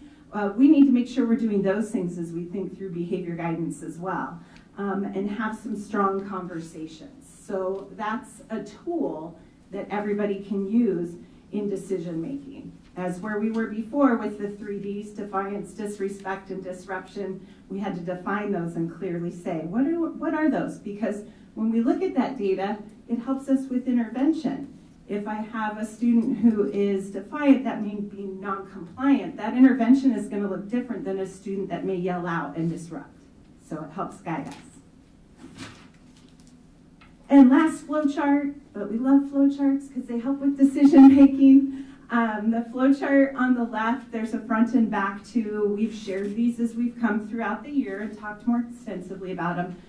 But this really was, if you're in decision making and the action taken is that this is a in-school, out-of-school suspension or some kind of removal, there's that flow chart there for our students who do not have IEP and who have IEP. Like, what is that process? What's that thinking? What do I need to remember in regards to removals and days? And then the one on the right is the decision-making matrix for interventions. What does that data look like? How is the learner performing? What do we need to do? And progress monitoring. So we've got a lot of tools and teaching, especially diving into our secondaries where we spent a lot of time this year, and we'll extend that learning to our elementaries as well. So one of the final few components that we had that were in Tier 1, because this was a heavy lift, was classroom. We had shared that several buildings had not been through the classroom modules prior, and this year we took every building leadership team through the classroom modules, and they were to take it back to their building and deliver what they needed and how they saw fit. I'm showcasing some of the work that the high school's done. They're still working on it. It's not finished, so sorry, but I'm really excited about the hard work they've done. A lot of learning takes place when we think about our classrooms and the different expectations and the high expectations we have of our students. A lot of this work is not about setting any kind of standards that are lower, but high expectations of our kids, that they can succeed in our environments. We just have to teach some of those things. And so in regards to class arrival or independent work time, I put this one up here because it's my go-to. You guys know after getting to know me this year. But when we have independent work time in high school, what does that look like and sound like? My voice volume might have to be at a 0 or 1. I'm going to make sure I have my materials, and I'm going to ignore distractions. Because my go-to when you give me work is automatically collaboration. I want to turn and talk to you and engage. There's a time and place for that, but when it's independent work, this is what it looks like. And the buildings worked really hard on what those look like and sound like. So it's really fun. I want to note that this is done by a team, then it's gathered student staff feedback, and the high school's doing an excellent job of getting student feedback on what does this look like and sound like before they roll it out. Very student-centered. So highlighting what our feedback looks like, I just wanted to share that we started this journey with Tier 1 Reboot, and this data is super important. This is the SAS. In prior presentations, I've shared that there's assessment tools that show fidelity, and through PBIS, the staff are allowed to give their feedback and encouraged to give their feedback on MTSS and how it's going. And multiple questions anchor into each area specifically. And 6 of our 8 buildings had positive growth in violation systems, which was our focus area for this year. So those discipline systems and all those tools we had were tools that were needed. And 2 of the 8 stayed the same. So what was really great to see was the 2 that stayed the same were some of the buildings that were higher achieving buildings that were already doing PBIS for a long time. So it's kind of neat to see that data. And I have BMS up here because that's a lot of my time was spent coaching those student success teams and coming alongside of that building. And you can see they went from 45% to 77% in saying those system components were there from the beginning to the end. 8 of our buildings now are at 70% implementation with Tier 1. So we achieved the reboot. 70% and above is the guideline for having an implementation average that we would want to see. I'll keep pushing them, but that's that guideline from PBIS, just so you know. Also, all the implementation averages went up, so it was pretty cool to see that. Go ahead. Sorry, Celeste. So just one more thing that I'd be remiss, I share all the time that students are at the center of this work along with our staff and families. This is about collaboration. This is about getting information back. This is about creating a place where everybody belongs. You saw an amazing presentation this year by some colleagues that are behind me on where everybody belongs and linked that are at the secondary and the high school. That sense of belonging is critical for our students. And there's some really great things happening. The picture up above is actually at the Talk About Mental Health, where ISU is there. And then we have a great picture of some of our Mark Twain students who are getting some certificates for following their school-wide expectations, and they celebrate them. So just showing you that. And so as we wrap up some of those components, and I turn it over to Karen soon, professional development is a critical part of PBIS because it's a multi-tiered system of support and it's about continuous improvement. We spent a lot of extensive time on understanding brain health development, what's typical development look like versus some mental health challenges, what does behavioral challenges look like, all sorts of neuroscience and really some incredible learning that was provided by Iowa State University, Scott County Extension, and the Mississippi Bend AEA. It was phenomenal. We had our secondary staff go through that, both at BMS, and we started, the high school had a few days as well. And on top of that, Bettendorf Middle School secretaries, paras, security, and we invited the volunteers to come do training. You see the picture of all the staff with their hands up in the air. We showed that in a prior professional development that we did, and we brought to you guys at the board, that just showed the exciting collaboration. It was the first time that ISU and the AEA said that volunteers were invited to training, so I was like, yay, us. But it was pretty phenomenal. They also had QPR training, which is question, persuade, respond, which is suicide prevention training. And they got the level of expertise and certificates that we get to be excited at that secondary that our staff have. And that was all done through some things that Karen's gonna share with you.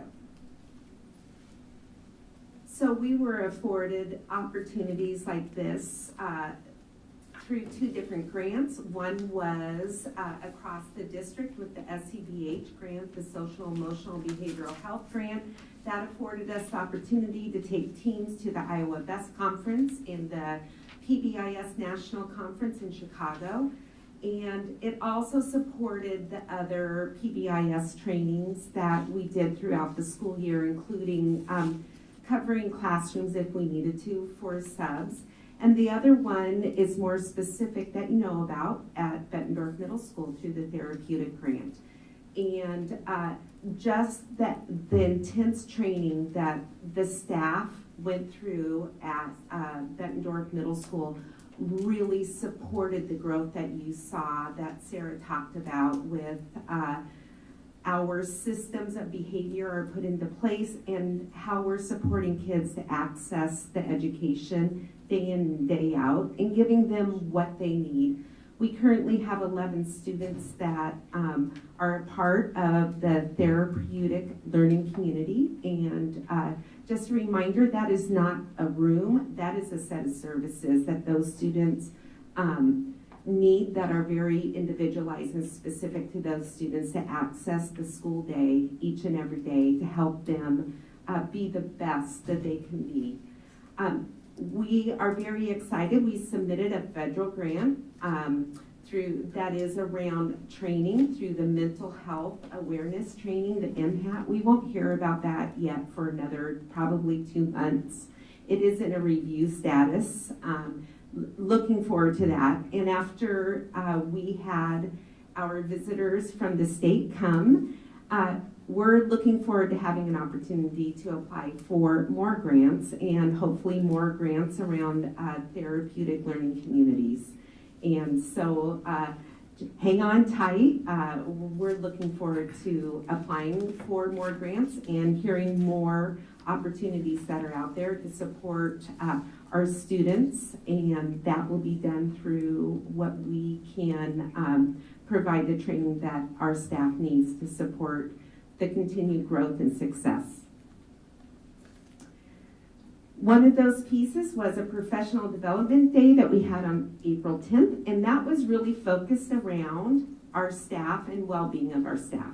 Our staff on that day came, it was differentiated. We had elementary in the morning and secondary in the afternoon, and they could learn about ways that they can continue to be healthy, whether it was learning from the Scaling Centers and some breakout sessions, or they wanted to go swimming in a swimming pool for one of the sessions, or they were out on the track, or they were with Challenge for Change, which was around mindfulness and yoga, and some of the pieces that they can also translate to the classroom. It's important to get up and to move and to be engaged in learning. So our system supported not only our students, PD, and training for our staff and parents, but also taking time out so our staff could really focus on what they needed for a couple hours in the morning or the afternoon.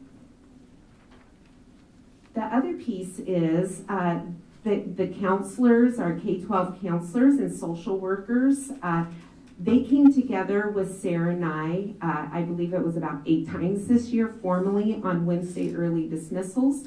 And we took them through a book study with the Counselor's Guide to the MTSS. This is aligned to the American School Counselors Association also.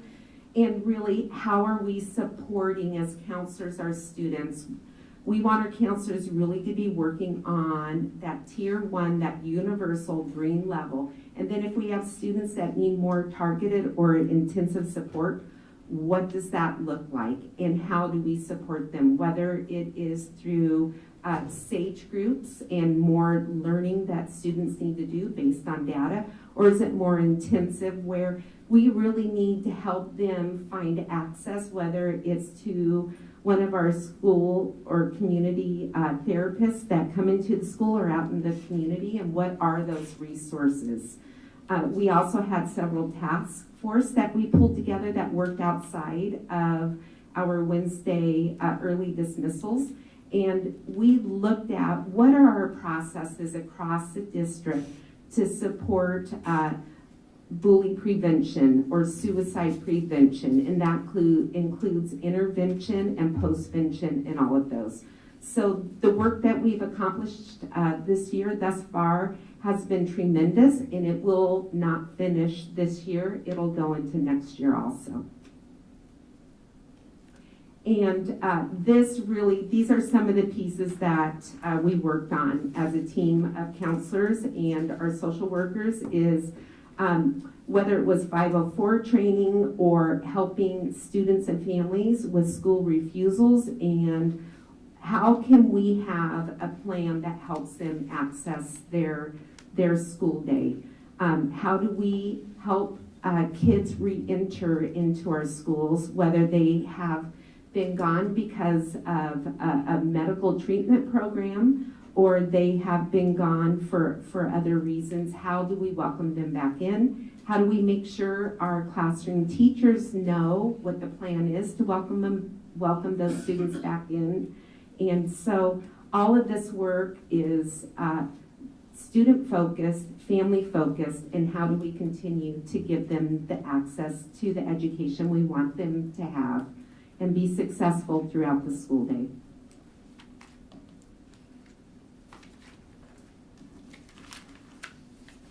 Ms. Olson.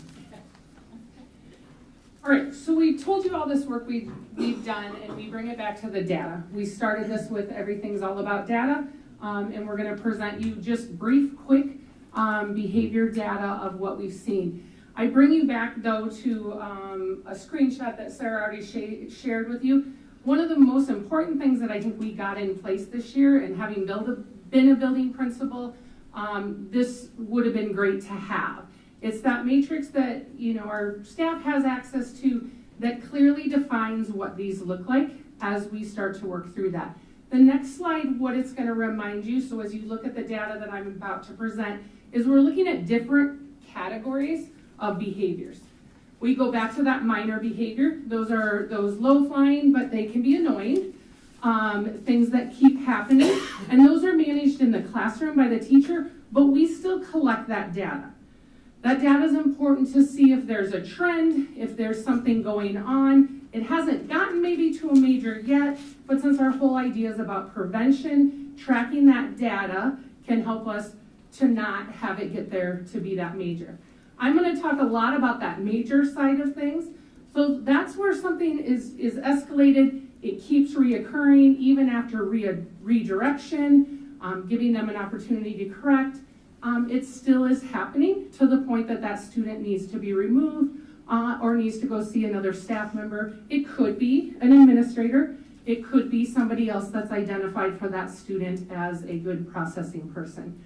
And then, of course, we have those serious ones that are what it says, very serious. So I'm going to take you into data, and I'm going to start with our K-5 data.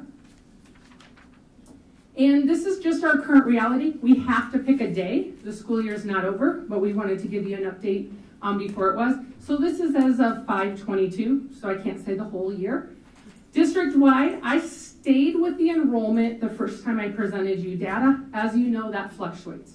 If I was to pull it today, that number would not be exactly the same, but I kept it there because that's where we started with this. We always want to know, we hear about behaviors, how many of our kids are participating in that? When we looked at our referrals, it's about 17%. Now remember, this is across all 5 buildings when we pull this data together.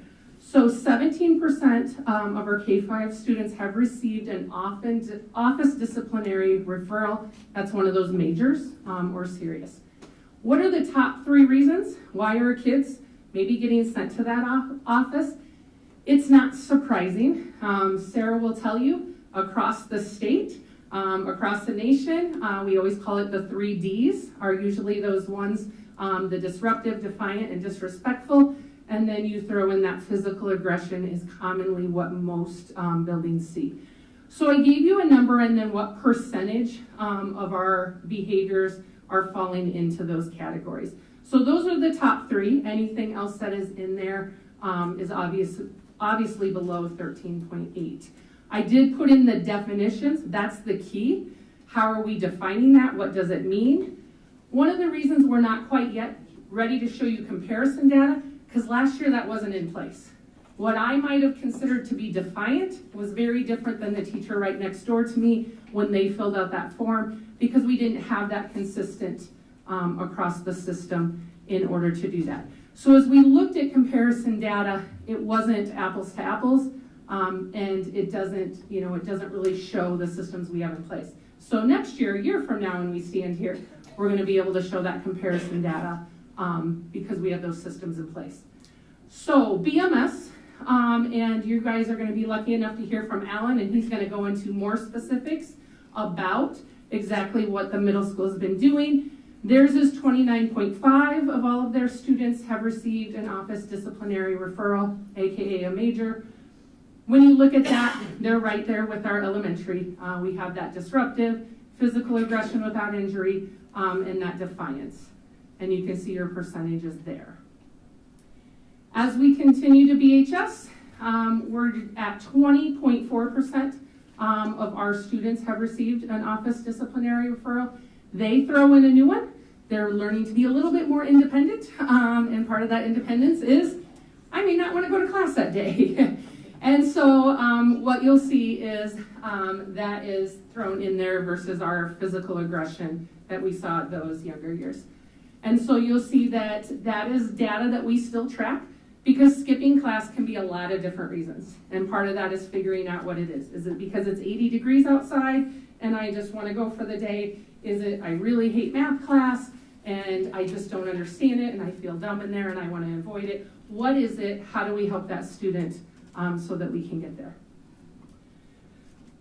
So with that, we're not done.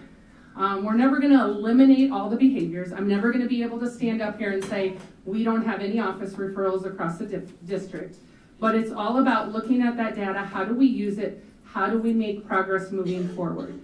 So we've already put a lot of things in place. I will say the teachers across this district have worked so hard to change systems and to adjust, and even mid-year.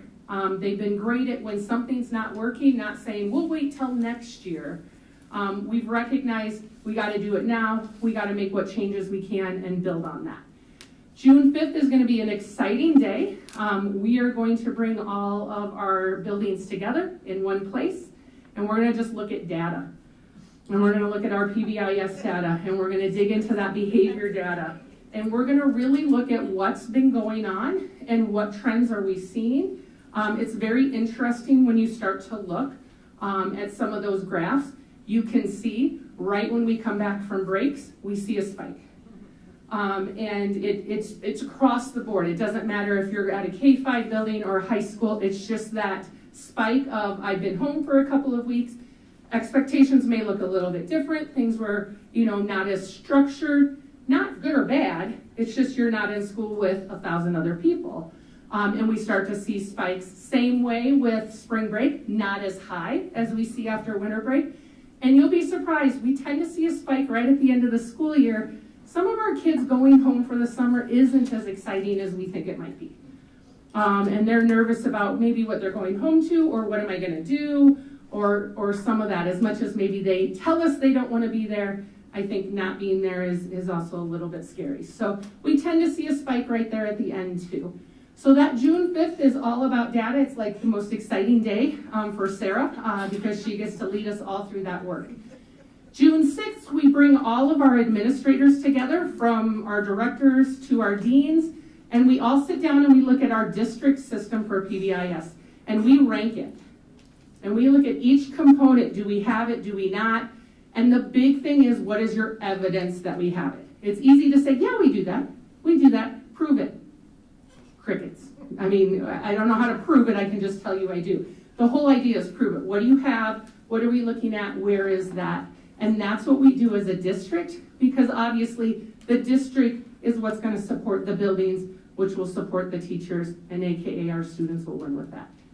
So then June 7th and 8th is SAMI, and that's a self-assessment of the MTSS, I'm going to get the I wrong, interventions. Inventory. We just call it SAMI. And our secondary being identified schools in ESSA have to go through completing this SAMI work. Knowing secondary, all of our elementaries feed into our secondary, so we can't just work up here. Our problem is systemic. We've asked all our elementaries to walk through this process too at the same time. Because if we're going to start looking at things wholly, a lot of times things aren't identified at the elementary because we have 5 buildings. So you separate that, and then when they feed into one building, you see a different mixture to there. So if we can start at our elementaries, we can help our secondaries with that. So we're going to go through it all together. I don't know if it's a privilege or not, but I have been through the SAMI before, years ago when middle was first identified, and I will tell you it's a grueling process.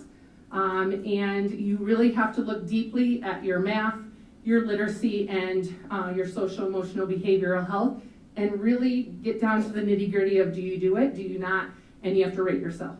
From there, you make your action plan. What are you going to do? This is your reality, and those are tough conversations, but it's where we're at. You have to start where you're at if you're going to ever make improvements. That starts, and from there we make action plans. We'll continue that with our elementary. Our secondary will have a few more things that they have to do because that will be driven also by the state. Sarah's all about what are we going to do next. And so I'm going to let her talk a little bit about everything that she has ready to go for our upcoming school year. And then we'll take questions. Awesome. So in regards to the next school year, 23-24, I can't believe I'm saying that. I feel like I was standing in front of you introducing myself for the first time just a short while ago.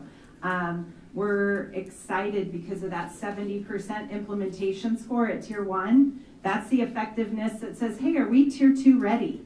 And so we're going to reboot Tier 2. We're going to take our teams, which now moves on to those student success teams who look at supplemental data and interventions, and start to teach them what do those interventions look like, how to read that data, and really put interventions in place at the building. I've had the privilege to walk BMS through that this year, so they're a little further ahead because of the therapeutic learning services. We really had to do that to get those services in place. And so we're looking forward to that. All of our buildings will send a team, and that team will work hard on kind of what those look like and sound like. We'll bring you more next year on that plan. Team-initiated problem solving is a game changer. It's called TIPS.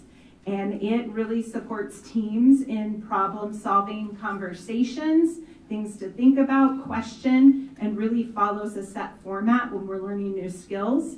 The middle school went through that this year, and the high school is starting that process.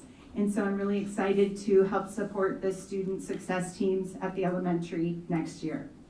And then finally, a couple pieces. Karen shared with you about kind of some of the work that came from the K-12 Counselor PLC. We really need to look at some of our responses in regards to crisis response. And so we will be taking, that's also done through PBIS, right? That student success team with some key players and training them in those medical, mental health, reentry, and the forms and the flow charts, and really being pretty extensive. So I'll be excited to share that as well. And hopefully the outcome, which will be at the end of next year, would be a district MTSS handbook and guide for us with all the tools and how we do stuff and continuously improve. So with that, I would be remiss not to thank the partners that really leveraged this year at our BMS, and that is Iowa State University Extension and Outreach, Jen Best and Lindsay Schneider, and then of course the Mississippi Bend AEA did a phenomenal job, Nick Swanson and Alicia Christensen. So they really leaned in hard. So thank you. Questions? All right, Richard.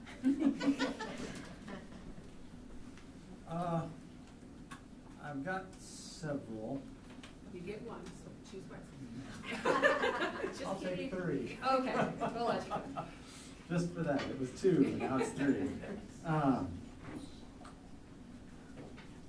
This one, I want y'all to think about a little bit and come back to. This is the number 3. What's the takeaway message you wanted us to leave with at the end of this presentation? So that's number 3. Think about it so you can give us what's the takeaway message. Number 1. I like the way you pointed to this sort of the 70% across the board, getting that threshold, and sort of ready to reboot tier 2. And my question is, how do we find the sweet spot? And here's the background to make sense of that question. Seems like you've done a heck of a lot. And this next year agenda is pretty darn aggressive too, right? So on the one hand, the longer it takes, I mean, we want to address behavior issues. We want behaviors to go down. You know what I mean by that. And if you wait too long, you're not solving the problem. So you've got to move quickly enough to address it right. But if you go too fast, you're going to burn everybody out. Where's the sweet spot between too fast and too slow, and how do you know we're getting there, that we're there and we're not? Great question, because like Jamie shared, MTSS is not you've arrived, right? It's continuous improvement. So part of that is that team-initiated fidelity inventory check where the team sits and talks about the assessment of the MTSS, and the SAS is the staff feedback. If the SAS in that, I just showed you one graph, but another graph says, are we implementing? What's high priority, low priority? And that tells us kind of the pause or where we need to go and what we need to do, because we value that along with the family feedback. Tier 1 reboot, well, it was a lot of work. You saw that our buildings were kind of doing a lot of stuff already. I mean, we had a lot of good stuff in place. I did the tiered fidelity inventory as an external coach with every single building before we started. That was our baseline data. And I had amazing team members, and classroom teachers were like, come look at this and check out this, and we do this. So there's a lot of good stuff in place at Tier 1 to leverage that. We will always be looking at our systems because we have new families we serve, we have new students we serve, we have new teachers come into the district, we have some retire, and so we've always got to keep that onboarding process going. So really it's about creating that process as well, so that when people come to us, they know this is what we do, so that it's that energy that keeps going. So that's one of those outcomes that we've really worked hard on in Tier 1. As far as Tier 2, again, many of the buildings have pieces in place because at some point they also got trained in Tier 2. I know like the high school and secondary did just a couple years ago or pre-COVID and brought teams. So they have components. It's more about rebooting and bringing it back together and giving them pieces. And at Tier 2, there's a lot of heavy lift. And so we want to make sure we listen to the teachers and what people are saying and how to make sure that it's best practice. So it's really looking at those assessment tools and saying, whoa, how do we slow down, or how do we go fast? Another piece has been the teams that do ask for coaching, because while I was at BMS most of the time, I had elementaries reach out to me and say, Sarah, come to our team. We want you here, so that it's what's best for the students. How do we get things in place?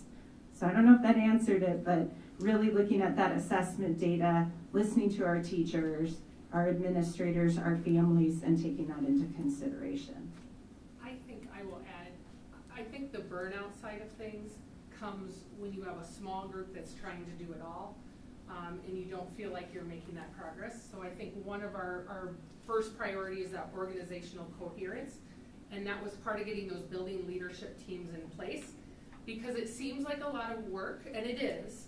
However, when you're working smarter and not harder, it is rewarding work, and you see the benefits of it and all of that. And I think that's that sweet spot. If people feel like they're working hard and it's making a difference and you're getting something out of it and you're sharing that load versus these three people are trying to do it all, I think that makes a big difference in finding that sweet spot. So, and I think we've done a great job at our different buildings of bringing more people into those leadership and decision-making roles to help problem solve what's going on. Jamie, I think you were looking at my notes because I talked about I didn't have my glasses on, so I couldn't. But just that organizational coherence, not working harder but smarter, and using data to drive those decisions to support students accessing, whether it's the academic day or the behavioral day, just always using that and providing ways to give them tools, kids tools in their tool belts to be successful. And that's what this work is all about, is really getting kids and families the supports they need to access the day in and day out academically. All of those tiers are continuing to happen, but that organizational coherence piece is making sure that it's equitable across buildings and across grade levels and classrooms. So my second question, which I haven't actually asked yet, I think is more specifically for the stuff you were talking about. Okay. We've known for Richard, can you use your microphone? Thank you for that reminder, absolutely, yes. We've known for a long time that there have been behavior challenges at the middle school. That was the case before COVID. There was a respite, and then there was a big spike when we came back from COVID into 100%. As I'm listening to you talk about the systemic sort of patterns that we can start to see, do we have reason to expect, and what evidence would confirm or deny this, that more fidelity at the K-5 level could actually lead to reduced challenges and problems at the middle school level? I don't know that I can give you and say that there's definitely going to be that causation side of things, that if we're doing this, for sure this will happen. It will help. It's building that structure. Kids are used to these expectations. The framework's the same. We may use slightly different, we were STAR at Armstrong, be a STAR, right? They're ready, responsible, and respectful. Take it right? At middle school, but it's all under that same characteristic of what does it look like, sound like. So yes, that consistency across the board is gonna have a huge impact. I say where middle's a little bit challenging, and I think anybody who teaches middle across the nation would say, you're working with kids in that age group of hormones and figuring out who they are. We take a lot of kids and dump them into one building. So I think we're always gonna have behaviors and things that look a little bit different in that atmosphere, but I think we're getting to that point where we're being proactive and not reactive to everything. Because even when you look at your number of kids, and I could bring my parents here and talk, you know, I had my moments where I was probably an office behavior referral once or twice. I wasn't consistent, but I like to speak my mind at times when it probably was not appropriate. I learned from that, but I would have been a statistic up here, but I don't know that that would have been who I was as a kid. And Mr. Castro had me, so he probably is used to me speaking my mind in that sense too. So when we say that, I always want to just put those numbers, we put unique students behind there. I just gave you percentages. As you break them down, I could have 20 defiant, and she only has 1. But it looks like 6 together. In our minds, we think 6 different kids all going off. And that's where the data tracking comes in. That's where the system she's worked so hard to put into place. It doesn't take 15, 20 defiant in order for people to start intervening on that. Do I think you will see that? Yes. Unfortunately, the world changes. Something comes up. I think of my time at Middle and an administrator. It was telling the kids, pull your pants up, pull your pants up, pull your pants up, put your hood down. Every year it's something different that we're doing now. It's put your phones away or your earbuds out or things like that. So I think in 10 years, I don't know what the next thing is going to be, but we're going to have a system in place to deal with it. Did that help? So now you're ready for number 3? Richard, microphone, please. Now we can answer that third question. Yeah, when I thought about that question that you asked at the beginning, what would you like us to get out of what these outcomes are in this presentation? I'm really, the first and foremost is the leverage of the educators who worked so hard to really, all the professional development they received throughout the year, the outcomes that they're showing in that feedback and making that 70%. And then of course, even with the violation learning and implementation status, that I can't say enough times, I know there's many behind me, I celebrate them all the time. And they are the people who are doing the heavy lift. And I'm blessed to be a coach in this district and come alongside of them and help them with that learning. But the outcome is that 70% is creating positive, safe school culture and climate. And that's what's best for our kids for learning. So that would be my share. I don't want to steal your Right. I think it's just students are the reason we're here and we work really hard each and every day. And that continuous process of getting better has students' best interests in the center. And the work is not done. It will continue on. And with the district leadership, with the teachers, with all of us working in the same direction, we will continue to get better and better when it comes to students and supporting students across our systems with their behavior and their social and emotional health. So, what do I want? We heard you. You gave us a directive, get something in place. How are we going to help our buildings? How are we going to help our teachers?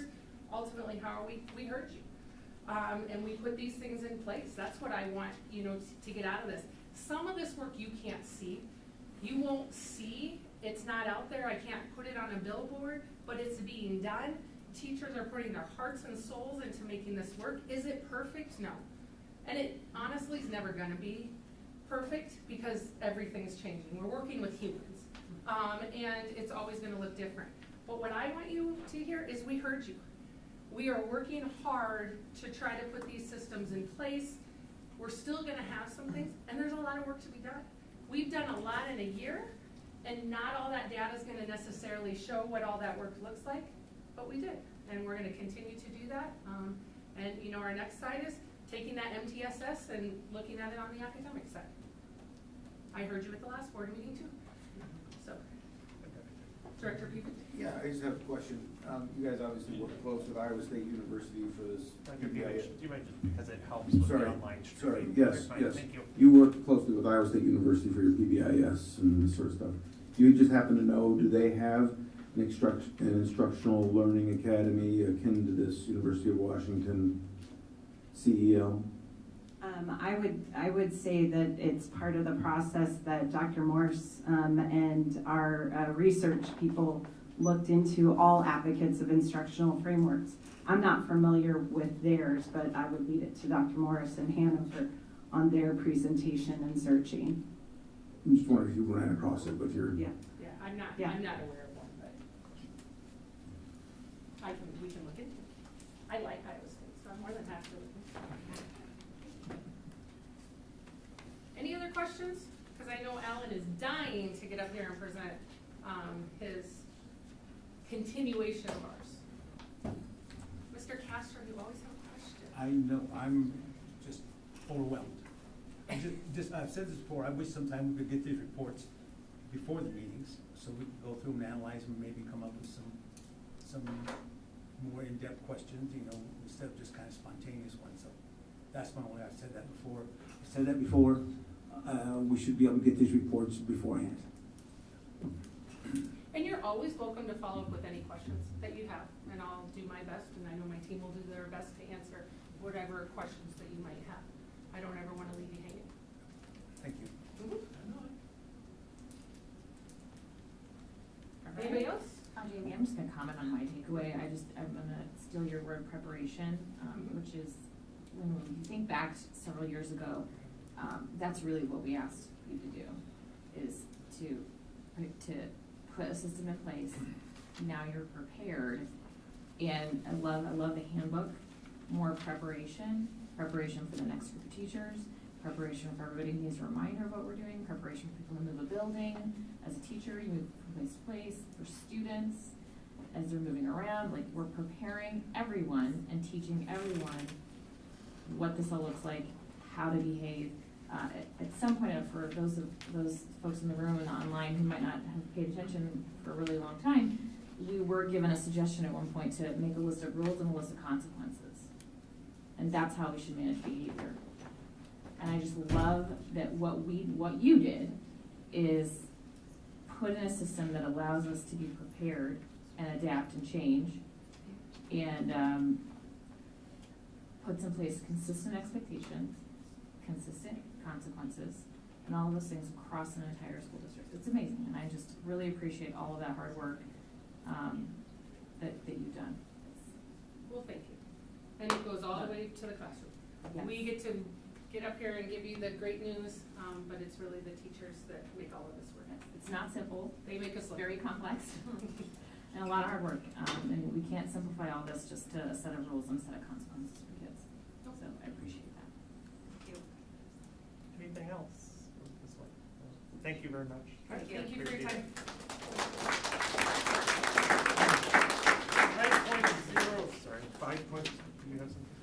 5.02, Bettendorf Middle School Building Action Plan Presentation. Hello, Mr. Hartley. So this is the second school last board meeting. You had Mark Twain come and reflect and present on their building action plan. This time around, middle school is up, and I believe high school is up next. Thank you, Mr. Hartley. And I see some other staff here with you tonight. Mr. Fry, Ms. Jerks. I see Mrs. Chelf hiding behind the wall. Mrs. Allison, and is that Mr. Buddy back, Dr. Buddy back there? Okay.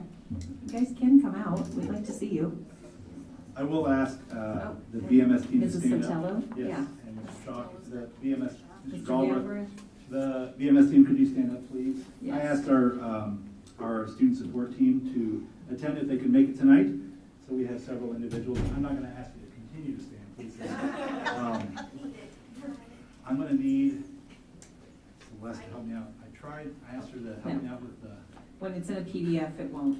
I can use this. We tried it tonight. I just have to get her to What do you click on it. Click on. Just need to make sure it's going to move over. There it is. She was letting, it was working. There we go. See, I did that. There we go. Okay. So I wanted to make sure I shouted out our BMS team for all the hard work they've put in. As we go through our building goals tonight, I'm going to be mindful of time. I'm going to start my clock to try to be mindful of keeping within a short time frame. I do want to make sure that I take a few minutes to say thank you to Sarah Harris for all the work that she's done, our BMS team as a whole. I do want to thank Jen Best and Lindsay Schneider with the Iowa State Extension, and the AEA staff that works within our building, Nick Swanson, Jen Shea, and Sam Conger. They've done a fantastic job. They've been instrumental in a lot of the work that we've done and a lot of the work that we're going to see tonight. I also want to give a quick plug. In 11 short hours, we have our Wayne Sheremy Awards, so please feel free to come out. It's in our gym at 7:10 a.m. We have Director Dorder and Director Smithson helping out with reading some of the awards, so we are exciting. That's just a piece of some of the things that we've tried to do and implement and change as we go through. So as we start our learning, this is our why. And we always want to center this on our students. You'll see these are just some of our students and some of the activities that we've had over the course of the year. You'll see homecoming, Veterans Day, web, just a number of different things. We had a Department of Public Safety presentation, dances, so it's just nice to say this is why we do our work, is our students. I also want to make sure that we talk about our learning and align that to our district priorities. Specifically tonight, you're going to hear a lot of information that relates to priority number 1, organizational coherence, and priority number 3, student accessibility and support. We always want to go back to our district-aligned initiatives with whatever we do in our building. So where did we start? It's really important for me as we go through building goals, we had to start somewhere to make those goals. And to make them strong, to make them meaningful, we had to have those data points. So the first one I'm going to show you is our Iowa School Performance Profile. This is available online. You can really dig in. There's a lot of different avenues to go into. This specific graph just shows you where we're at on several different areas. What I want to point out is our conditions for learning, composite score, and our growth. Those are, if you look at the diamonds, you'll see where state averages are. Anything that's below that diamond, that's something that we really want to target, and that was something that was instrumental in a focus. So those two areas are areas that we have started to address, or it was part of the reason why we created some of the structure and some of the processes we did. The other piece of data I want to show you is our tiered fidelity inventory. The previous presentation mentioned this.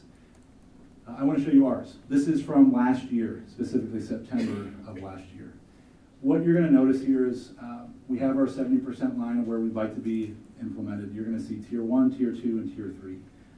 Last year when we took this, what it shows you is we had Tier 1 in terms of teams, but in terms of implementation evaluation, we were below where we needed to be.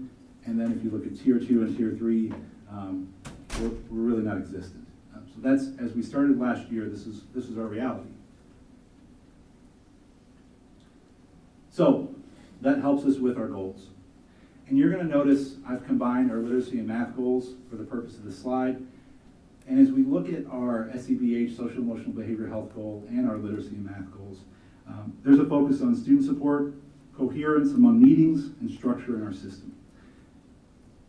These goals center around the leadership teams that Sarah mentioned previously, whether that's PBIS, BLT, student support team. We wanted to make sure that we were putting in structure that would allow for us to change students. And any of these teams, as you saw in the previous presentation, they are student-centered. The student is at the center of everything we do. These goals, though, as you read them, we wanted to make sure that we would identify and coordinate Tier 1 actions to achieve 70% implementation. And then if you look at our literacy and math, by June of 2023, the school building will have clear identified roles for all building leadership teams, and staff will have a clear understanding of those roles and responsibilities of these teams as it relates to proficiency and support. So, I showed you where we started. Before we go through everything that we did from our perspective, I just want to go ahead and give you the end result. I feel like that's important just to start with that. So, I'm going to show you our self-assessment survey.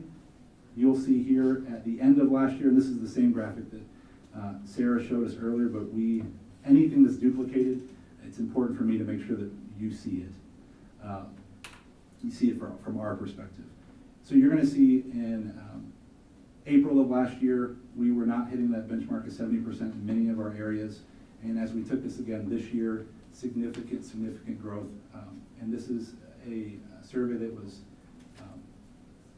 done building-wide, and it's impressive that we are able to grow as much as we are with expectations, reward systems management, district support, and just implementation. And I know one of the goals, or one of the questions that may be asked later is, what does this have to do with academics? Well, structure within the classroom, structure and processes, structure and what you do is going to provide a better support system. It's going to provide a better classroom environment so that we can focus on those academic goals. So this is a really, really powerful piece of data for us. Sarah will tell this story, but I called her, the next slide specifically, I called her about it and said, is this real? Like, are we good? Is this like, are we really here? And so it was surprising, but at the same time, all the work that we've done this year, it was validating. So the next slide is, this is a specific team, our PBIS team, taking this, and what you'll see is where we started last year in the dark green compared to the light green, and that was taken in March of this year. And what you'll see now, with 70% as that benchmark of implementation, is we are completely implementing in Tier 1. We are doing a great job in Tier 2, have a little bit more to go in terms of the evaluation system. In Tier 3, we have started that process. And as you noticed, that was in March. If we were to take this again now, our Tier 3 would be higher, as would some of our scores in our Tier 2. So we continually improve, but we are in a really good spot with our systems and our structure. So as we go through this, how do we do this?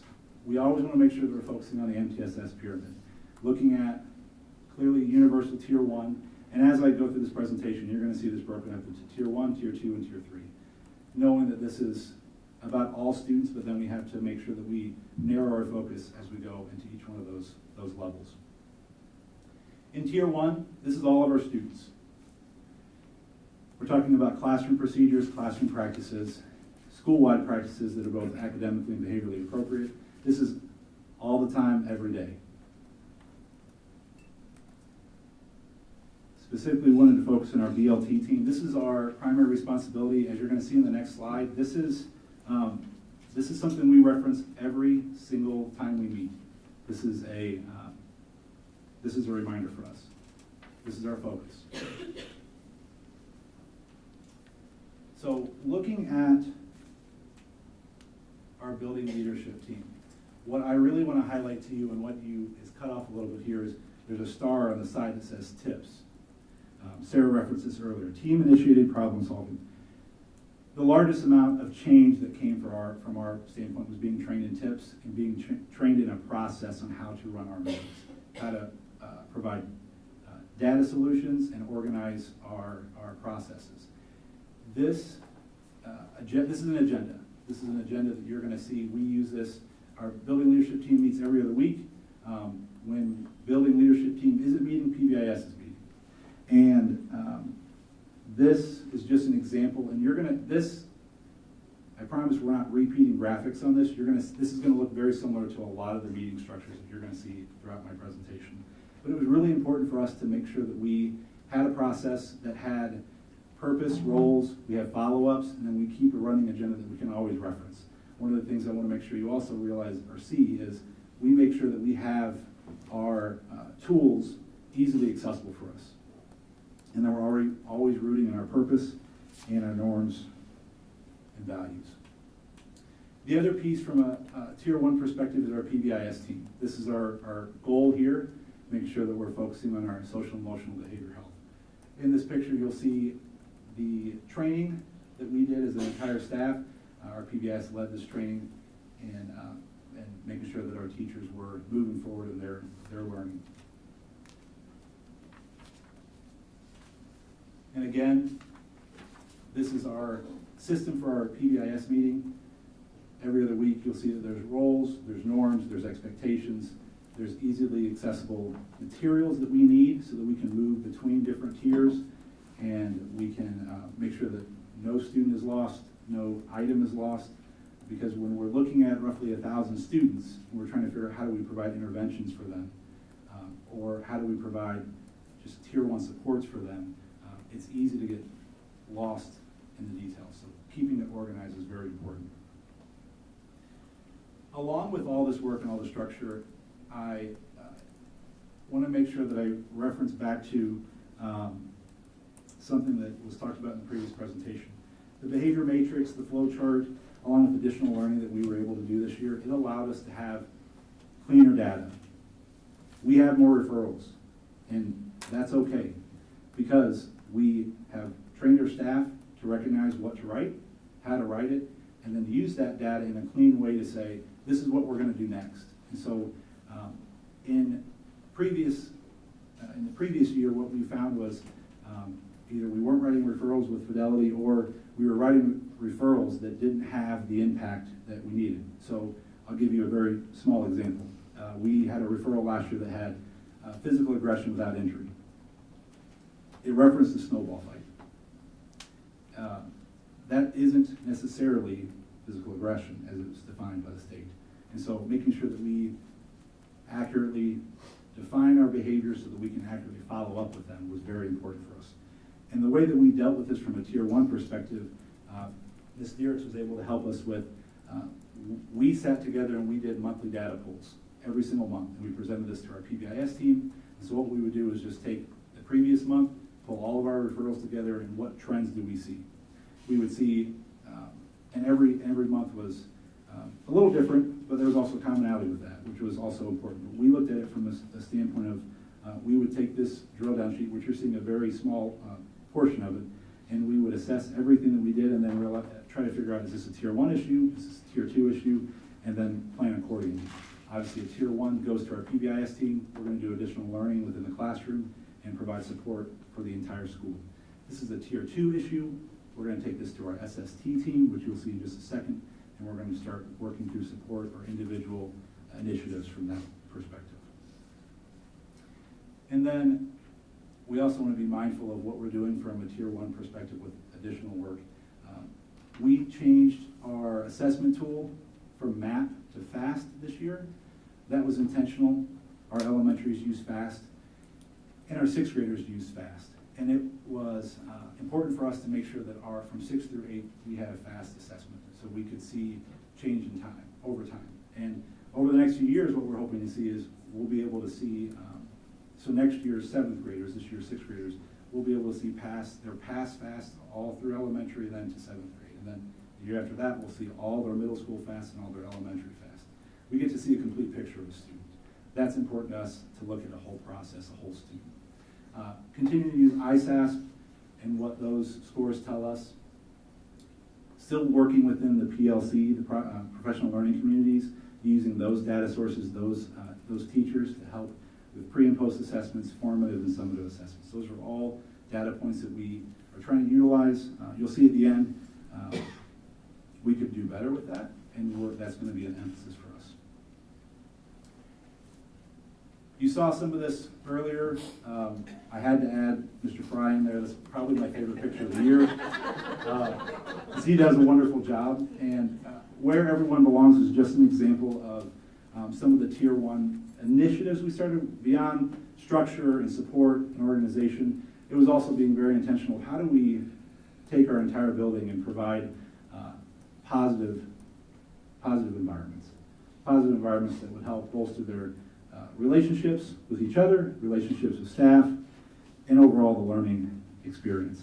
Another example of that is what we're doing tomorrow, awards. We try to really bolster up how do we recognize students in a positive way, whether that's partnering with the Optimist International Club and doing Optimist Awards, whether that's the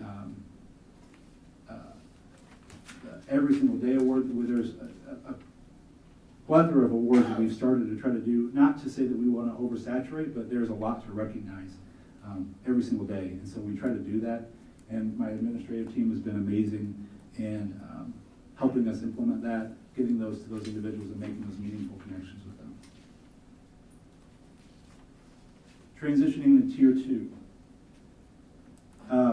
We've gone down from the whole student body, we're looking at 10 to 15% of the student population. Now, we're looking at almost 1,000 students. That's still 100 to 150 students that we have to provide support for. This is an intervention that's standard. So a standard intervention, that means that we're going to provide something like check-in, check-out. We're not going to individualize that necessarily. We're going to try to provide an intervention that can work for about 80% of our data would say works for about 80% of our students. We're going to use groups like our SAGE groups, and we're going to do these things daily or weekly. They're very quick, they're meaningful, they're relationship focused. but they do provide support in and out of the classroom. And again, you've seen this already, but this was something that was really important to us. This is our database decision matrix. So we're very intentional in using this in our student success team, our SST team. This is the foundation for everything we did. If we aren't using this and we aren't mindful of these data points, we start getting into a conversation of I think, I feel. And when you get into a conversation when it talks about intervention about I think, I feel, you bog yourself down and you talk around a lot of things. Having a specific data point to say, no, this person's met this role, we're going to put an intervention in place. And then having teams that have specific roles to identify them, that's been very important. I'll give an example with Mr. Galbraith. He works on our SST team to analyze our behavior data, and he puts in behavior data into our slide presentation, which I'll walk you through in just a second. But he looks at behavior change over time. He looks for people trending up and trending down. He adds that to our agenda. That's really important for us.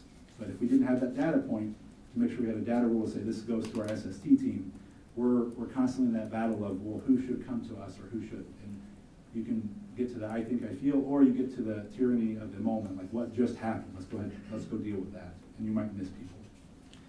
Looking at our student success team, very similar to everything else you've seen. We have our norms, we have our expectations, we have our roles, our responsibilities, our access point for all of our tools, and we look at this every time we meet. Mr. Hart, could you go back to that previous slide, please? Yes. So what does that last item on the lower left-hand side, what does that mean? Which one, the individual, like the This chart? intent is to prevent overrepresentation for DS and suspension expulsion. What does that mean? It means that we want to make sure that we look at our data rules so that we can be in a preventative stance rather than a reactive stance. We don't want to suspend if we don't have to. The more that we know that we're hitting a data rule, so for an example, if you look at behavior referrals, we're looking at 2 minors or 3 majors. Anything above 3 minors, 3 majors goes into a tier 2 SST process. What we want to do is catch them early. We want to catch them as they're hitting that data rule versus they're getting into the 5 or 6 or 10 or 12. The earlier we catch them, the more likely we are to prevent further issues. So we want to provide that support early on. That data rule allows for that. So it's like a preemptive measure to catch it before it gets to that. Yes, we know that we're not going to be proactive in everything we do, but when we are reactive, if we have a data rule, it allows us to take that and provide a proactive approach to it. Going further into our tool, what you'll notice is we have continue on up to the top quick links and what our data rules are, and as we continue on there, we have a master intervention list, which has been really impactful for us. This is shared out with our entire staff so that if we talk about someone, if we provide an intervention, any teacher at any time can go find that, look that up, and see what's going on. If Ms. Holland, to use your name because you're right there, if I said Ms. Holland is really struggling, I'm going to provide an intervention for her. Maybe she has several interventions going on. Anybody can go in there and look up what those interventions are that she's working through. Maybe they'll find out that she's graduated from check-in, check-out. That'll show that as well. So that has helped us immensely. We're constantly looking at intervention summary from a whole perspective, meaning we want to look at how many students are currently in that program, how many are responding, how many have graduated, who are in check-in, check-out with modifications, who's in a SAGE group. We're looking at academics. And then we're also analyzing our system, saying, do we have a system that's supporting 15% of our students, so keeping within that tier 2 mindset, and are students responding to that? If we're answering no to either one of those, there's a conversation we need to have. Can I ask a quick question about Yes. that? So your staff has access to this, or you send it out at a certain time? How does that work? Like, do they have access to it at all times? We have an internal website that our staff has access to. And have you had feedback from your teachers about that? Like, what is the feedback from your teachers about having access to that? Are they using it? I'm just kind of curious. I would say they are grateful for the access. I think we can do better and refine our communication process. I know if someone has, I'll use Allison again. If someone's really struggling with Allison, they can go find out what's going on. But from the standpoint of if we talked about a student and I want to make you aware of it, Yeah. that's the next piece that we need to do, refine our process. Yeah, I was just gonna wonder, because if they have to go look for it, right, and they might say, oh, well, I didn't realize that kid was having an issue, right, because they're fine in my class. Mhm.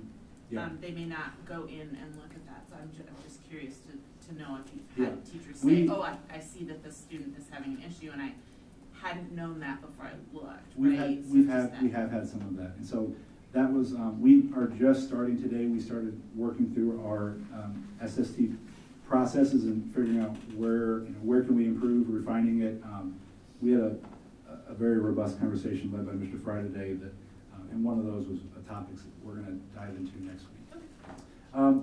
We have celebrations. We want to make sure we're celebrating our successes that are out there, and we want to celebrate those all the time. Synergy, we make sure that in this process, we know that BLT, PBIS, our SST or Tier 2 team and our Tier 3 team are always meeting. We want to make sure that if there's communication that has to go amongst teams, every one of our teams has a member of another team on it. And so we're bringing synergy pieces so that if we talk about something in our student success team that needs to go to our building leadership team, we put that there and it goes to that person so that we can bring that up in that next meeting. We make sure we have follow-ups and reviews so that we're not losing track of agenda items. And then we make sure we have our general agenda. We make sure that we make the agenda for the next item, which goes to our tips training. It's just making sure that we go unprepared. I wanted to show you just a small example of what we talk about when it's student data. You're going to see these are real students. We've blanked out their names, so you're not going to know who they are. But you're going to see we have new referrals to the team. You'll see Mr. Galbraith did one. You'll see another one was a request for assistance. So we have a request for assistance form that is available to any person, family, staff, student. We've had students refer themselves. We've had family members refer their students. Teachers are referred. So we make sure that we are, and we put their name in and then we have their data for them. So we, again, go from I think, I feel to here's the data. What are we going to do for an intervention standpoint? And then just as much as it's important to make sure we have new referrals, we also want to make sure we progress monitor. So we are constantly bringing students back up and saying, what are we going to do with them? And is this working? Is it not? If it's not, what is our plan? If it is, do we continue or do we fade away? Now, Tier 3. This is the most restrictive of our environment. We're looking at 1 to 5%, which again is still 50 kids. We are making sure that we are very intentional. We're continuing to use our data rule sheet to make sure that we're meeting those rules. We're not going to I think, I feel. And then we're making sure that we are really emphasizing our intervention plans. We are wrapping around these students. This is as intensive as it can get. And we are creating very individualized plans for them. Our therapeutic learning community is an example of a Tier 3 approach. What we're working towards, and as you saw our previous graph, there is more work to be done. Our therapeutic learning community serves 11 students right now. That's not 50. And so we have to build more. And we are doing that, and we have some great work going with our student services team, and we are starting to meet the needs of those students and building those supports based on what we've learned. And as you'll see again, I won't belabor it too much, but again, similar structure, similar process, similar rules, because we want predictable environments for our staff as well. Synergy still exists, follow-up still exists, celebrations still exist. And then I just want to make sure I outline as much as we talk about structure, coherence, we also need to learn. And so this is an example of our intensive learning on collaborative problem solving and then functional behavior assessments. These are two different trainings that have been very impactful. It allows our teams to provide those plans, start those intensive supports for those individuals that haven't been successful in other tiers. So that has been a lot of the work that we've done from a tiered perspective. So what do we do? What's next? So we want to make sure we increase our emphasis on literacy and math. We've already started with Ms. Nelson's help. We've started vertical alignment meetings with the high school. and we're excited about that work and that continuing.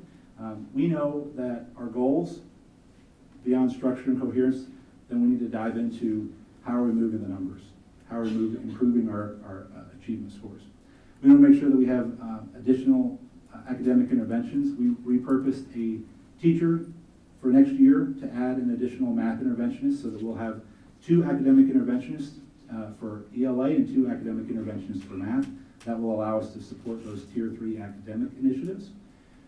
We're going to do the continuous improvement process of MTSS within all 3 tiers, but especially Tier 3. That's the area that we have to grow the most.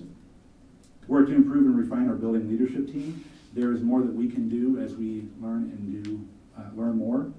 We want to work through our SST processes and improve our communication workflow, to Director Smithson's point. There's more we can do there.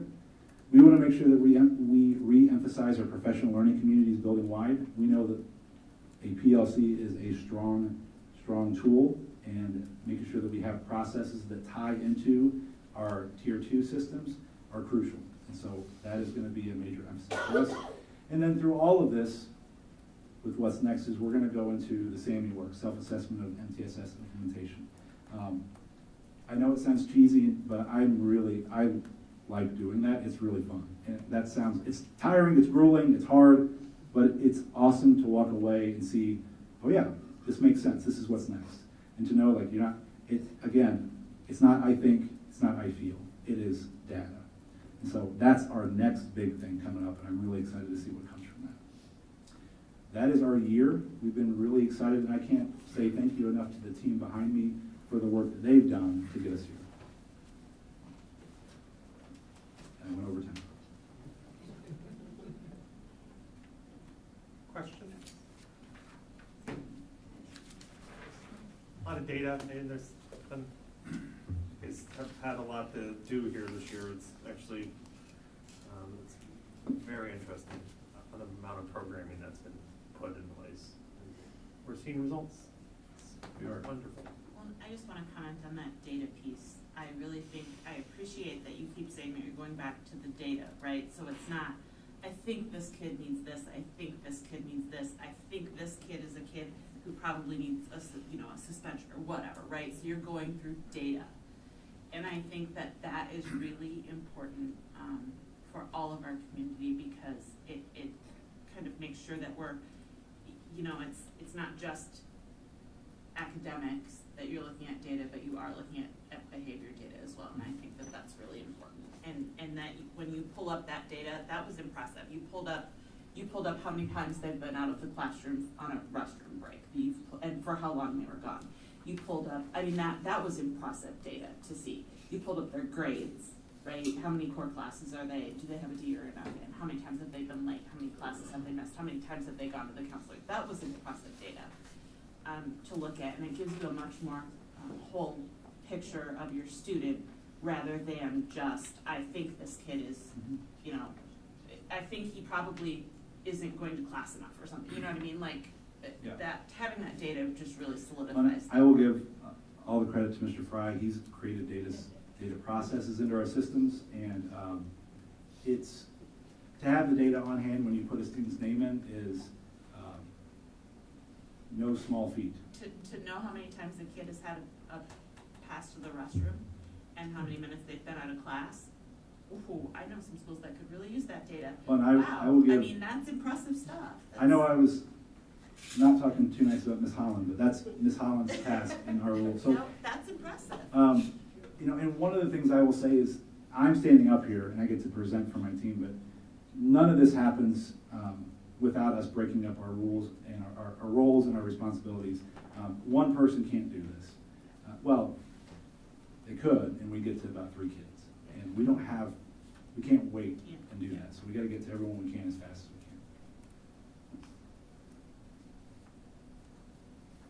we can. I think you're good. All right. Thank All right. you, Thank school you. staff.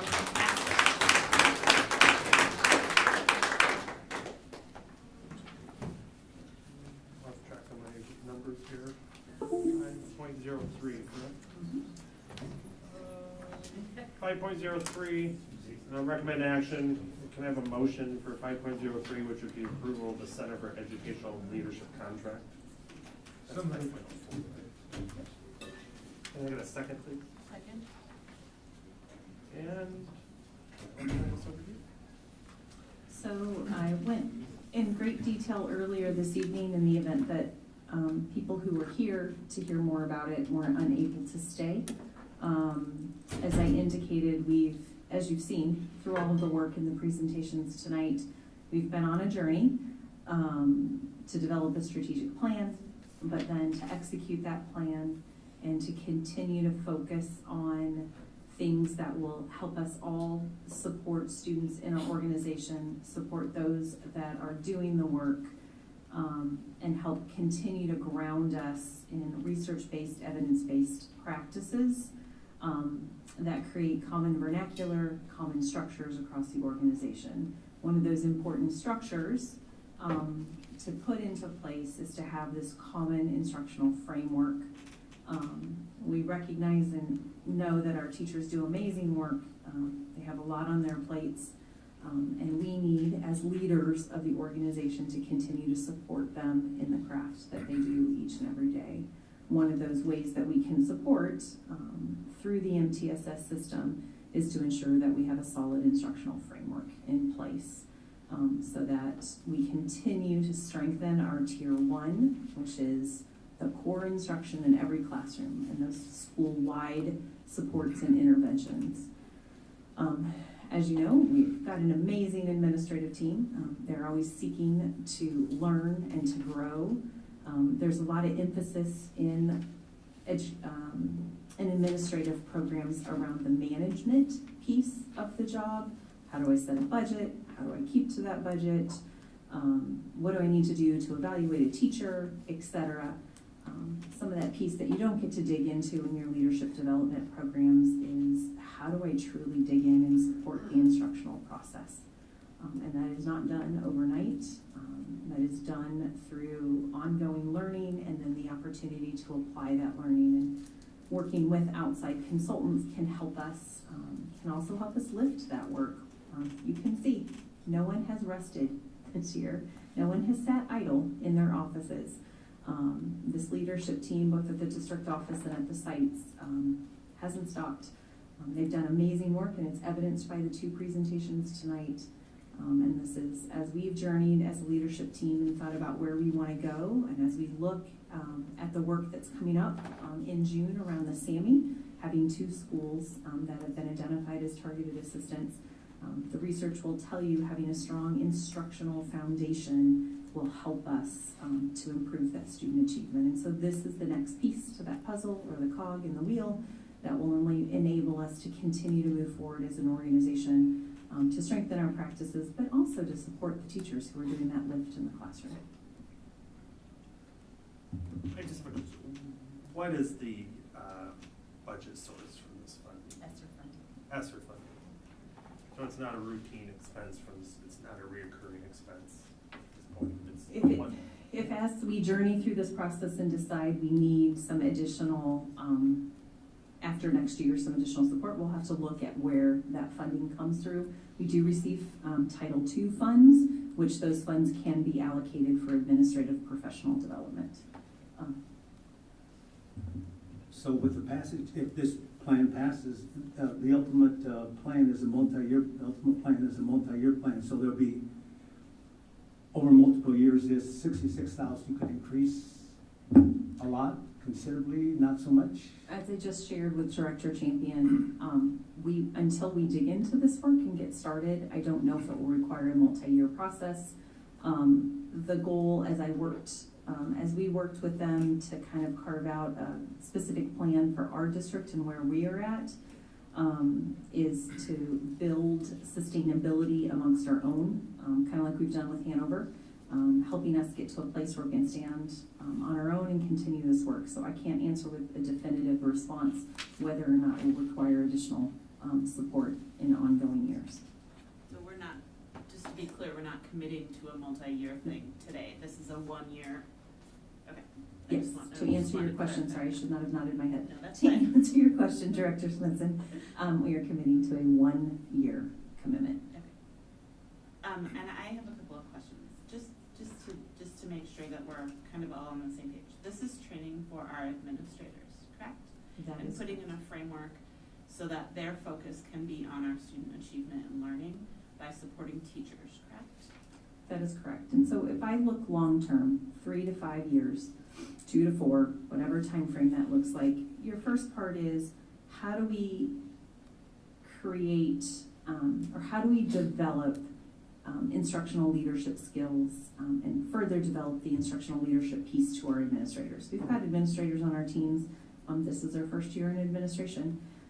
How do we help them support? One of the biggest pieces administrators that they do each year is to evaluate our teachers.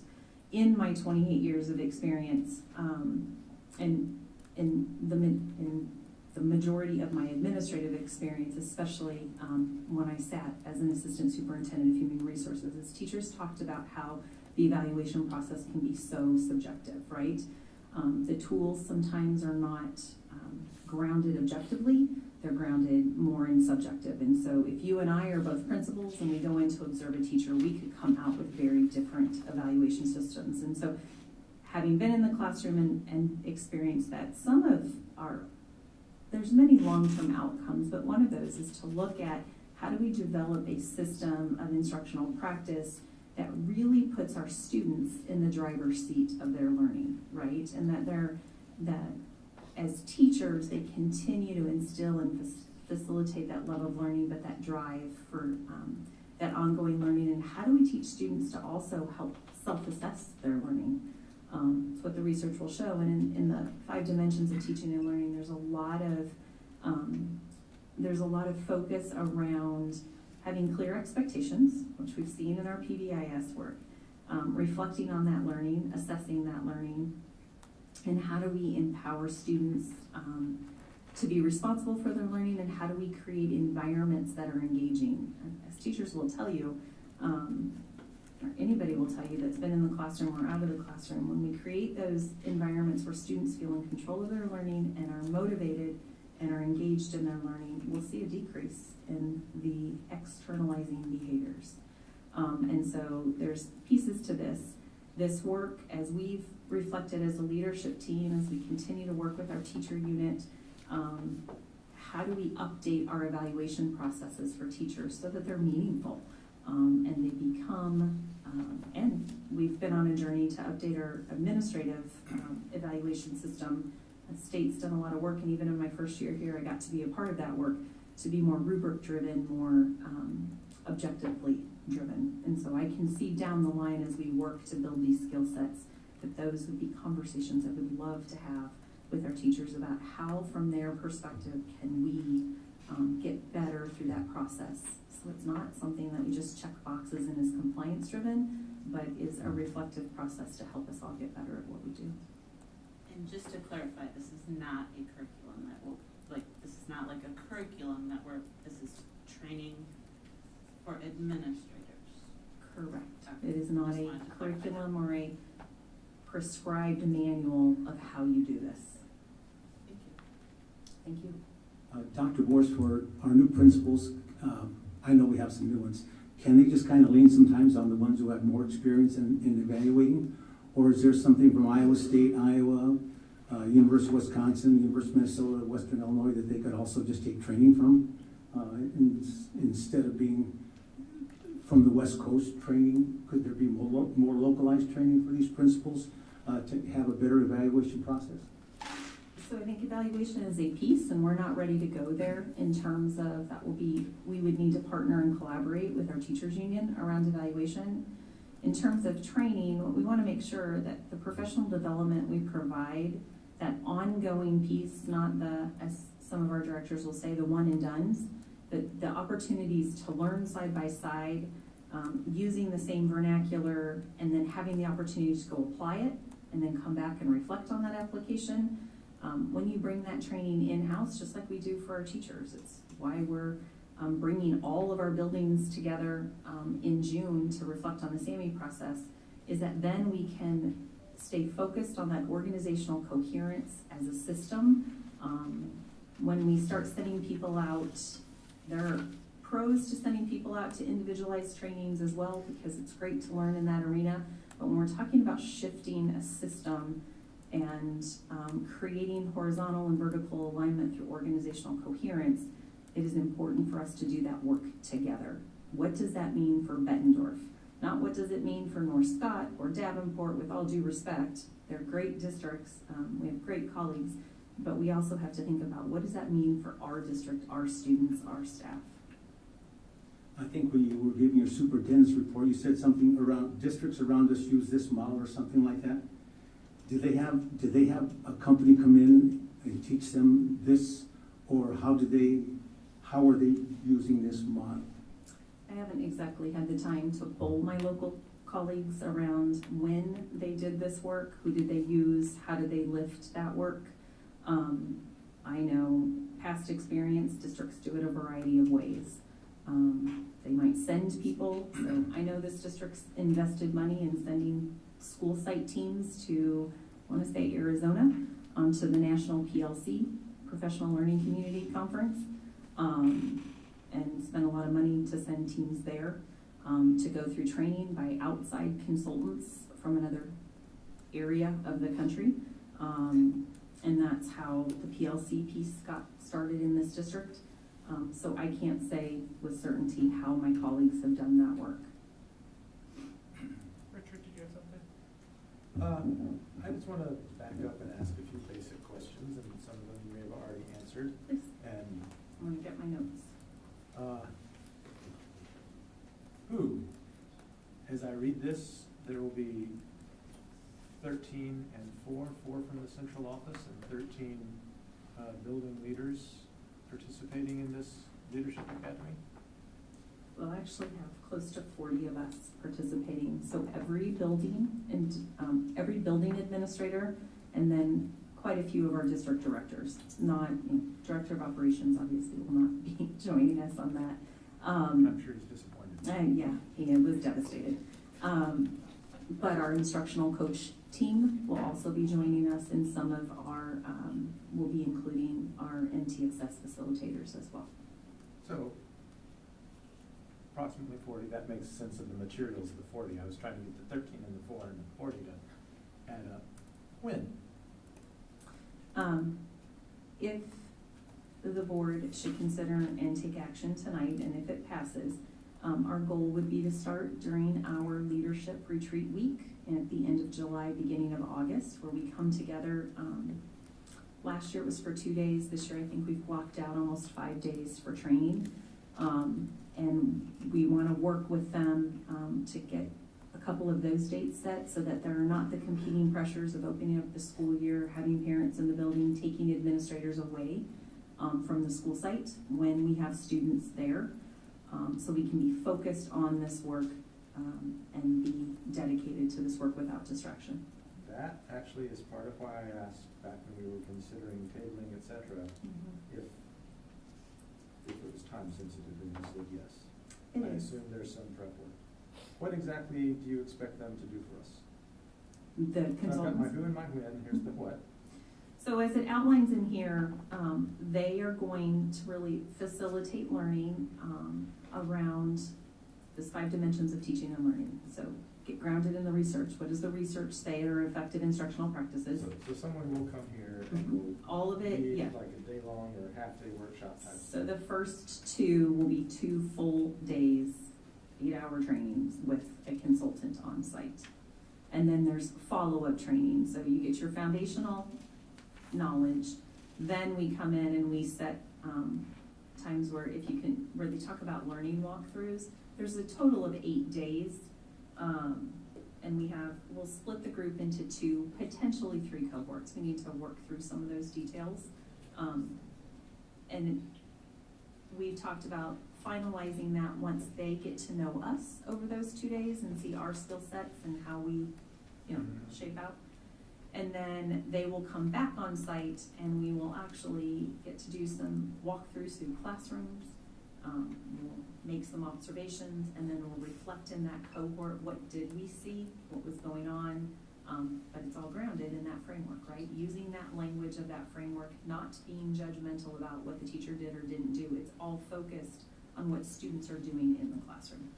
And then there is some training set aside that will be virtual, where our central office team, our director of curriculum, director of student services, myself, and a couple other people will have an opportunity to spend 4 half-days with them in between, setting up the next training, talking about how is it going since they were here last, what are we struggling with, and building our capacity to continue to, and sustainability to lead this work. Hope I answered your question. And so then, why is this of value to us? The research will show that your leadership is your second greatest determiner of student achievement. And we talked about that earlier. I did. And it's important, but it's also, I believe, as our administrators ask for support and training to get better at what they do because they want to fundamentally support their teachers, we want to make sure that we can walk alongside our teachers and help support that instructional piece, because it's one of the most important pieces of what we're asked to do on a daily basis. So it sounds to me like, Richard, could you speak in the microphone, please? it sounds to me like what you're proposing is some focused, intensive work to help make sure our building leaders and instructional coaches are both sort of evaluating teachers effectively and seeing classrooms with shared eyes. And calibrated eyes. So, as you just summarized that, when I look at this, you know, I don't want to jump ahead to the evaluation process, but anytime we're reflecting on practice or we're conducting an evaluation, because Iowa code is specific that we have to evaluate people, I want to look at that evaluation process as a process of how do I reflect on what I'm currently doing and how do I get better, not a gotcha type of model. But I also want our staff to feel confident that no matter if they change buildings or administrators change buildings, that we all are calibrated around what that work looks like and we're sharing a common language. So you've seen us journey through an initiative with letters, which is this, we've grounded ourselves in what the research says about the science of reading, of how kids read, right? We've taken our administrators through that training. We at the central office have gone through that training. And so this is just another layer of learning that will help us support what do we look for when we go into classrooms, and are we all looking for similar things, right? What do we see when we're doing walkthroughs or when we're doing those formal evaluations, so that we can, and it was that next step to the coaching piece. So our, as Ms. Olson came on board to lead our instructional coaches, one of the things we learned was that some of our coaches, they had really never grounded their work in a common framework. And so we worked last summer, we decided last summer, did we want to go the instructional framework route or the coaching framework route? And we decided to step back and do the coaching framework. And through that work, it's led to what's the next step? And this next step is then district-wide getting a common instructional framework in practice. So it complements the work that we've been training. Our principals have gone through the student-centered coaching. We at central office have been part of that training, and our instructional coaches have been part of that training. I was looking around to see if any of the coaches were still here, but I think they went home to go to bed. Every coach knows a good night's sleep is important for maximum Amen. efficiency. I've asked you a lot of questions. Now I'm going to share my perspective with my colleagues. It seems like this brings some framework and support to help us work on what we've been talking about. Alignment, vertically and horizontally, to give building leaders tools so that we're consistent. It does not seem like it's content driven. In fact, I suspect that what we care about in our schools is going to be the content that gets filled in. And that's not changing, and that's what we are as Bettendorf. I have heard concerns raised in our audience tonight, and I appreciate that. I noticed, I did not have a chance to really read carefully, but I think I got some emails to that effect as well. I will say, I have seen nothing here to justify charges of wokeism, whatever that is. it seems like a legitimate proposal to me. And I thank you for the time to address concerns tonight.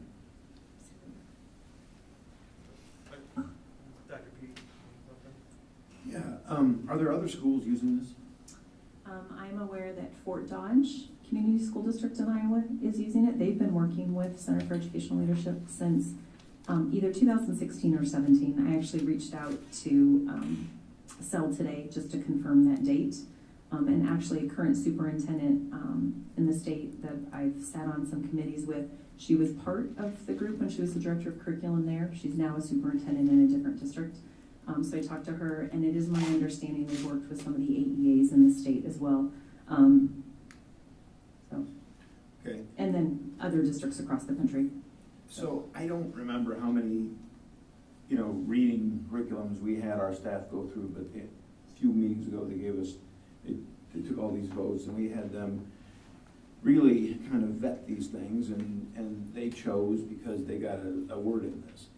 And I don't know, if I had $1 for every time I heard the word data tonight, I could probably retire because of, from Ms. Olson's and et al. And Mr. Hartley's discussion. I mean, that's all it was. Because I'm also not a I feel or I think guy. It's got to be data based. And I had a very nice woman who came up to the microphone tonight with personal experience with this CEL from U of Washington, and she's pleading to us to look at other attractions. She has experience with them, and nobody sitting around this table does. I don't. I know. I know it was recommended by Hanover, and that's great. So I think we should interview them. I mean, first time I heard about this was on Friday Facts, and I'm not getting a presentation on it.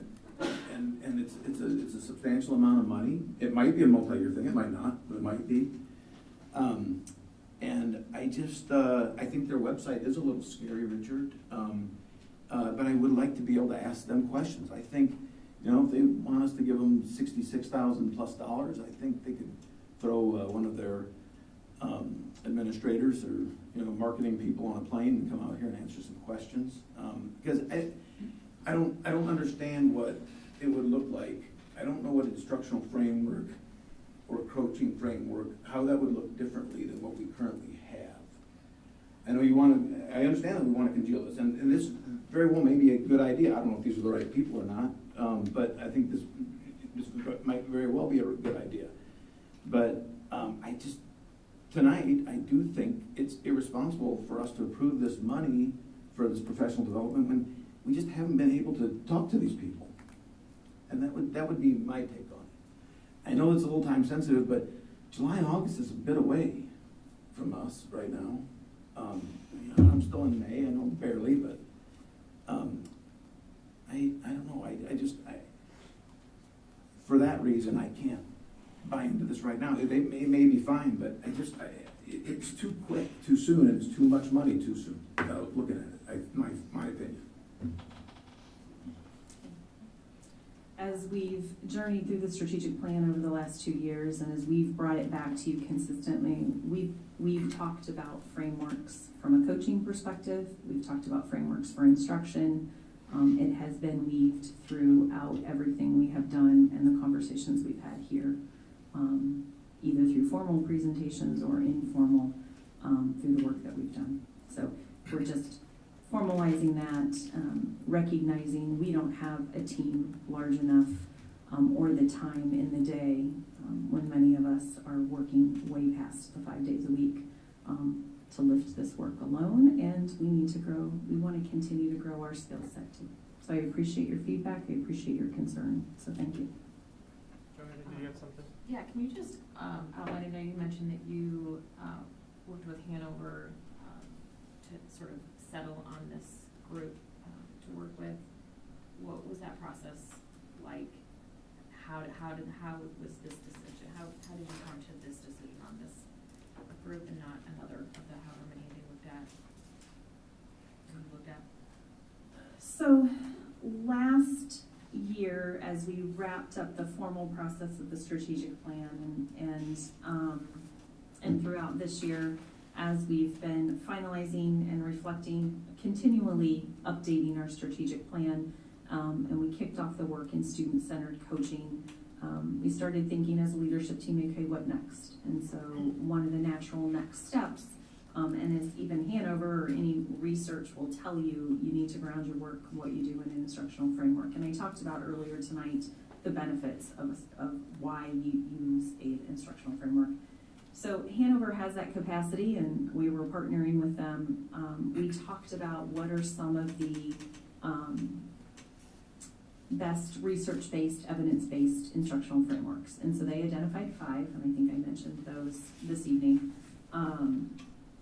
Actually, I think they identified 5 or 7. We narrowed it down to 5, and then through conversations, we said we want something that complements and aligns specifically with the student-centered coaching framework.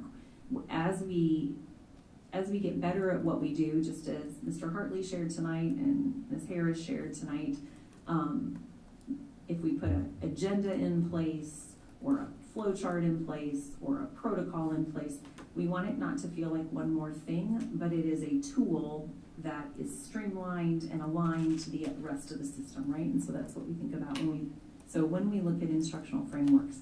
How do we look at learning? How do we assess learning? How do we know that what we're doing is making a difference? We wanted it to align with the student-centered coaching model. So as coaches are working with teachers on their practice, we want to make sure that those philosophies, the process, the language all align. And so in their research and analysis, looking at the components, I mentioned the 7 core components to student-centered coaching. I mentioned the components to the 5 dimensions of teaching and learning from SEL. When they looked at those specific other frameworks, rigor, let me pull up my notes so I'm not just butchering someone's name.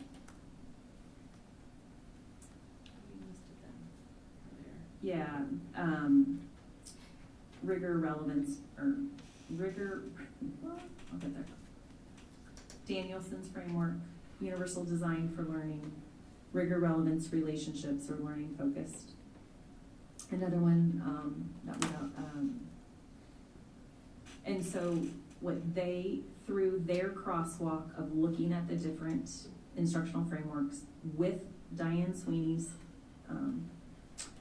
student-centered coaching, they, and I quote, out of their research, the 5 dimensions of teaching and learning instructional framework, or 5D, best aligns with student-centered coaching in terms of looking at the student as being one of the key components to success in learning, student engagement, clearly defined expectations, and just the approach as being more similar.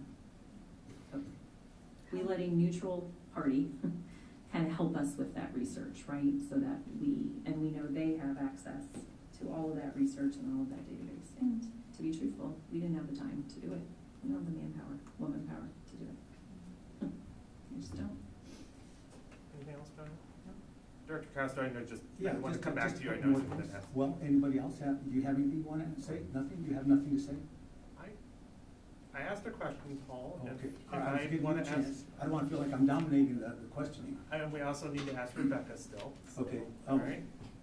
All right. I just, as Dr. Morse was doing her superintendent's report, just a couple of things caught my ear. Just a lot of things that you read, Dr. Morse, I think we are doing a lot of those things already. But one thing got my attention when you said something about learning for all and not some. I think all our teachers in this district teach every kid, no matter who they are, no matter what they believe, no matter where they come from. All our teachers in tiny little Bettendorf, we do that already. And if I were a teacher and I heard that say teach not learning for all and not some, I would kind of be offended at that, because I think that's what the very nature of a teacher is. They teach everybody. When they walk in that door, they have compassion for everybody. They want to fix everybody. They want to change their lives. They want to make an impression on them. So when they walk out that door in May, they're a better kid than when they walked in their class in August. And Director Castro, when I said that tonight, I was saying it because that's what our teachers do. I also opened tonight saying that a lot of what I was going to share tonight was in response to the questions and concerns that I have been shared through screenshots on social media, through emails that people received that I didn't receive. And so some of those concerns raised in that communication was they felt that this organization only addressed some children and not all.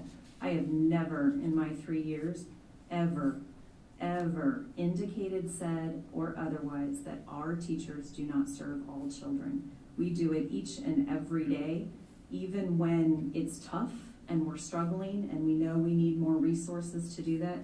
Our teachers are amazing at that, and I think I have sung those praises multiple times. So I apologize that was you did not take away with that, but that was in response to people feeling like the consulting group we've chosen or we're proposing to work with only addressed to some learners and not all. We continue and have, since even before I got here, to make sure that all children receive what they need. Yeah, if I apologize if I misunderstood it, but that's how I wrote it down. And just continuing, I kind of agree with what Dr. Peewit said about Ms. Gira. Has been in Seattle, she knows what happens, what's happening in that city, what's happening in Portland, Oregon. A third of the counties of Portland, Oregon want us to secede from Oregon because of what's happening in the big cities, in San Francisco and Los Angeles, etc. But I got this is right on the website right now. I have it right in front of me, and I'd like to read it. And I have one other thing that I'd like to read as well. This is right off their website right now. I have it in front of me. In the United States, the education system isn't designed to center student experiences. For Black students and students of color, especially, this leads to persistent inequities in the ways they experience school. CEL partners and leaders from students to superintendents to disrupt this by having high-performing, equity-driven leaders in every school. Through our professional learning and coaching, educators develop skills, mindsets, practices to create schools where students, particularly those furthest from justice, can be happy and proud. And I have one other thing, I couldn't find it from their website, but I got it earlier. Can I ask you a question really quickly? Sure. What's wrong with that statement?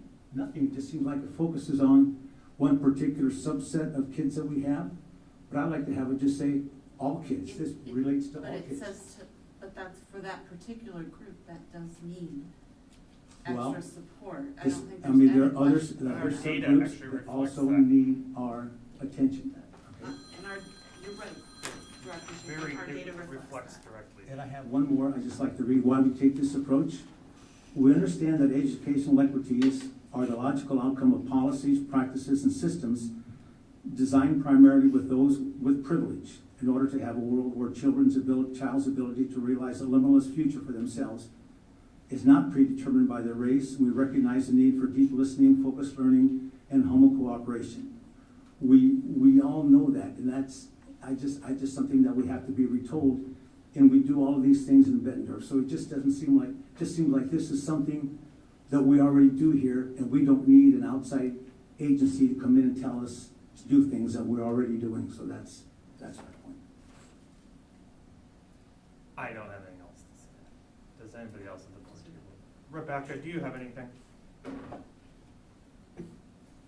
No, I don't. I think the statement that's saying that it's something we're already doing and that our teachers are doing all these things, of course, our teachers are doing great things every day, but they're also asking for more support. They're asking for more training. They're asking for their leadership to have more training, and ignoring that would just be a poor decision on our part. That's all I have to say. Thank you. Any other comments from board members? Just like to vet them, that's all. I'm sorry, what, sir? I would just like to vet them, that's I all. just understand, thank you. Can I have a roll call, please? Director Lynch? Yes. Director Peevich? No. Director Smithson? Yes. Director Castro? No. Director Champion? Yes. Director Dorder? Yes. Director Eastman? Yes. Motion carried 5-2. 5.04. 5.04 for the fiscal year 23 budget amendment. Yes. Give me a second. I wrote my numbers down. I've got it here. Oh, can I have a motion for? I'm getting there. I've got to find where I wrote it down. I move that we approve the fiscal year 23 budget amendment as published in the May 11th edition of the Quad City Times and presented on the projector this evening. Can I have a second, please? Second. Ooh, sorry. And roll call. Director Pevich. Yes. Director Smithson. Yes. Director Castro. Yep. Director Champion. Yes. Director Dorder. Yes. Director Eastman. Yes. Director Lynch. Yes. Motion carried 7-0. All right, we have, if I can get back on the right thing here, 6.01 upcoming calendar items. May 28th, 1 p.m., Bettendorf High School class of 2023 graduation. If you've not indicated, has she had responses from you? Okay, perfect. I just wanted to verify. Thank you all for letting us know. Board workshop on May 30th. Oh, I thought Kathy said she was. You We'll- put you down anyway. We'll make sure she knows either way. May 30th, board workshop, June 8th, board meeting, and June 22nd, board meeting. And then I'm gonna ask for a motion for 7.01, motion to enter into closed session. I move that the board go into closed session pursuant to Iowa Code 21.5 sub 1 sub C, which allows for a closed session to discuss strategy with counsel on matters that are presently in litigation or where litigation is imminent, where its disclosure would be likely to prejudice or disadvantage the position of the governmental body in that litigation. Can I have a second, please? Second? Roll call, please. Director Smithson. Yes. Director Castro. Yep. Director Champion. Yes. Director Dorder. Yes. Director Eastman. Yes. Director Lynch. Yes. Director Pevich.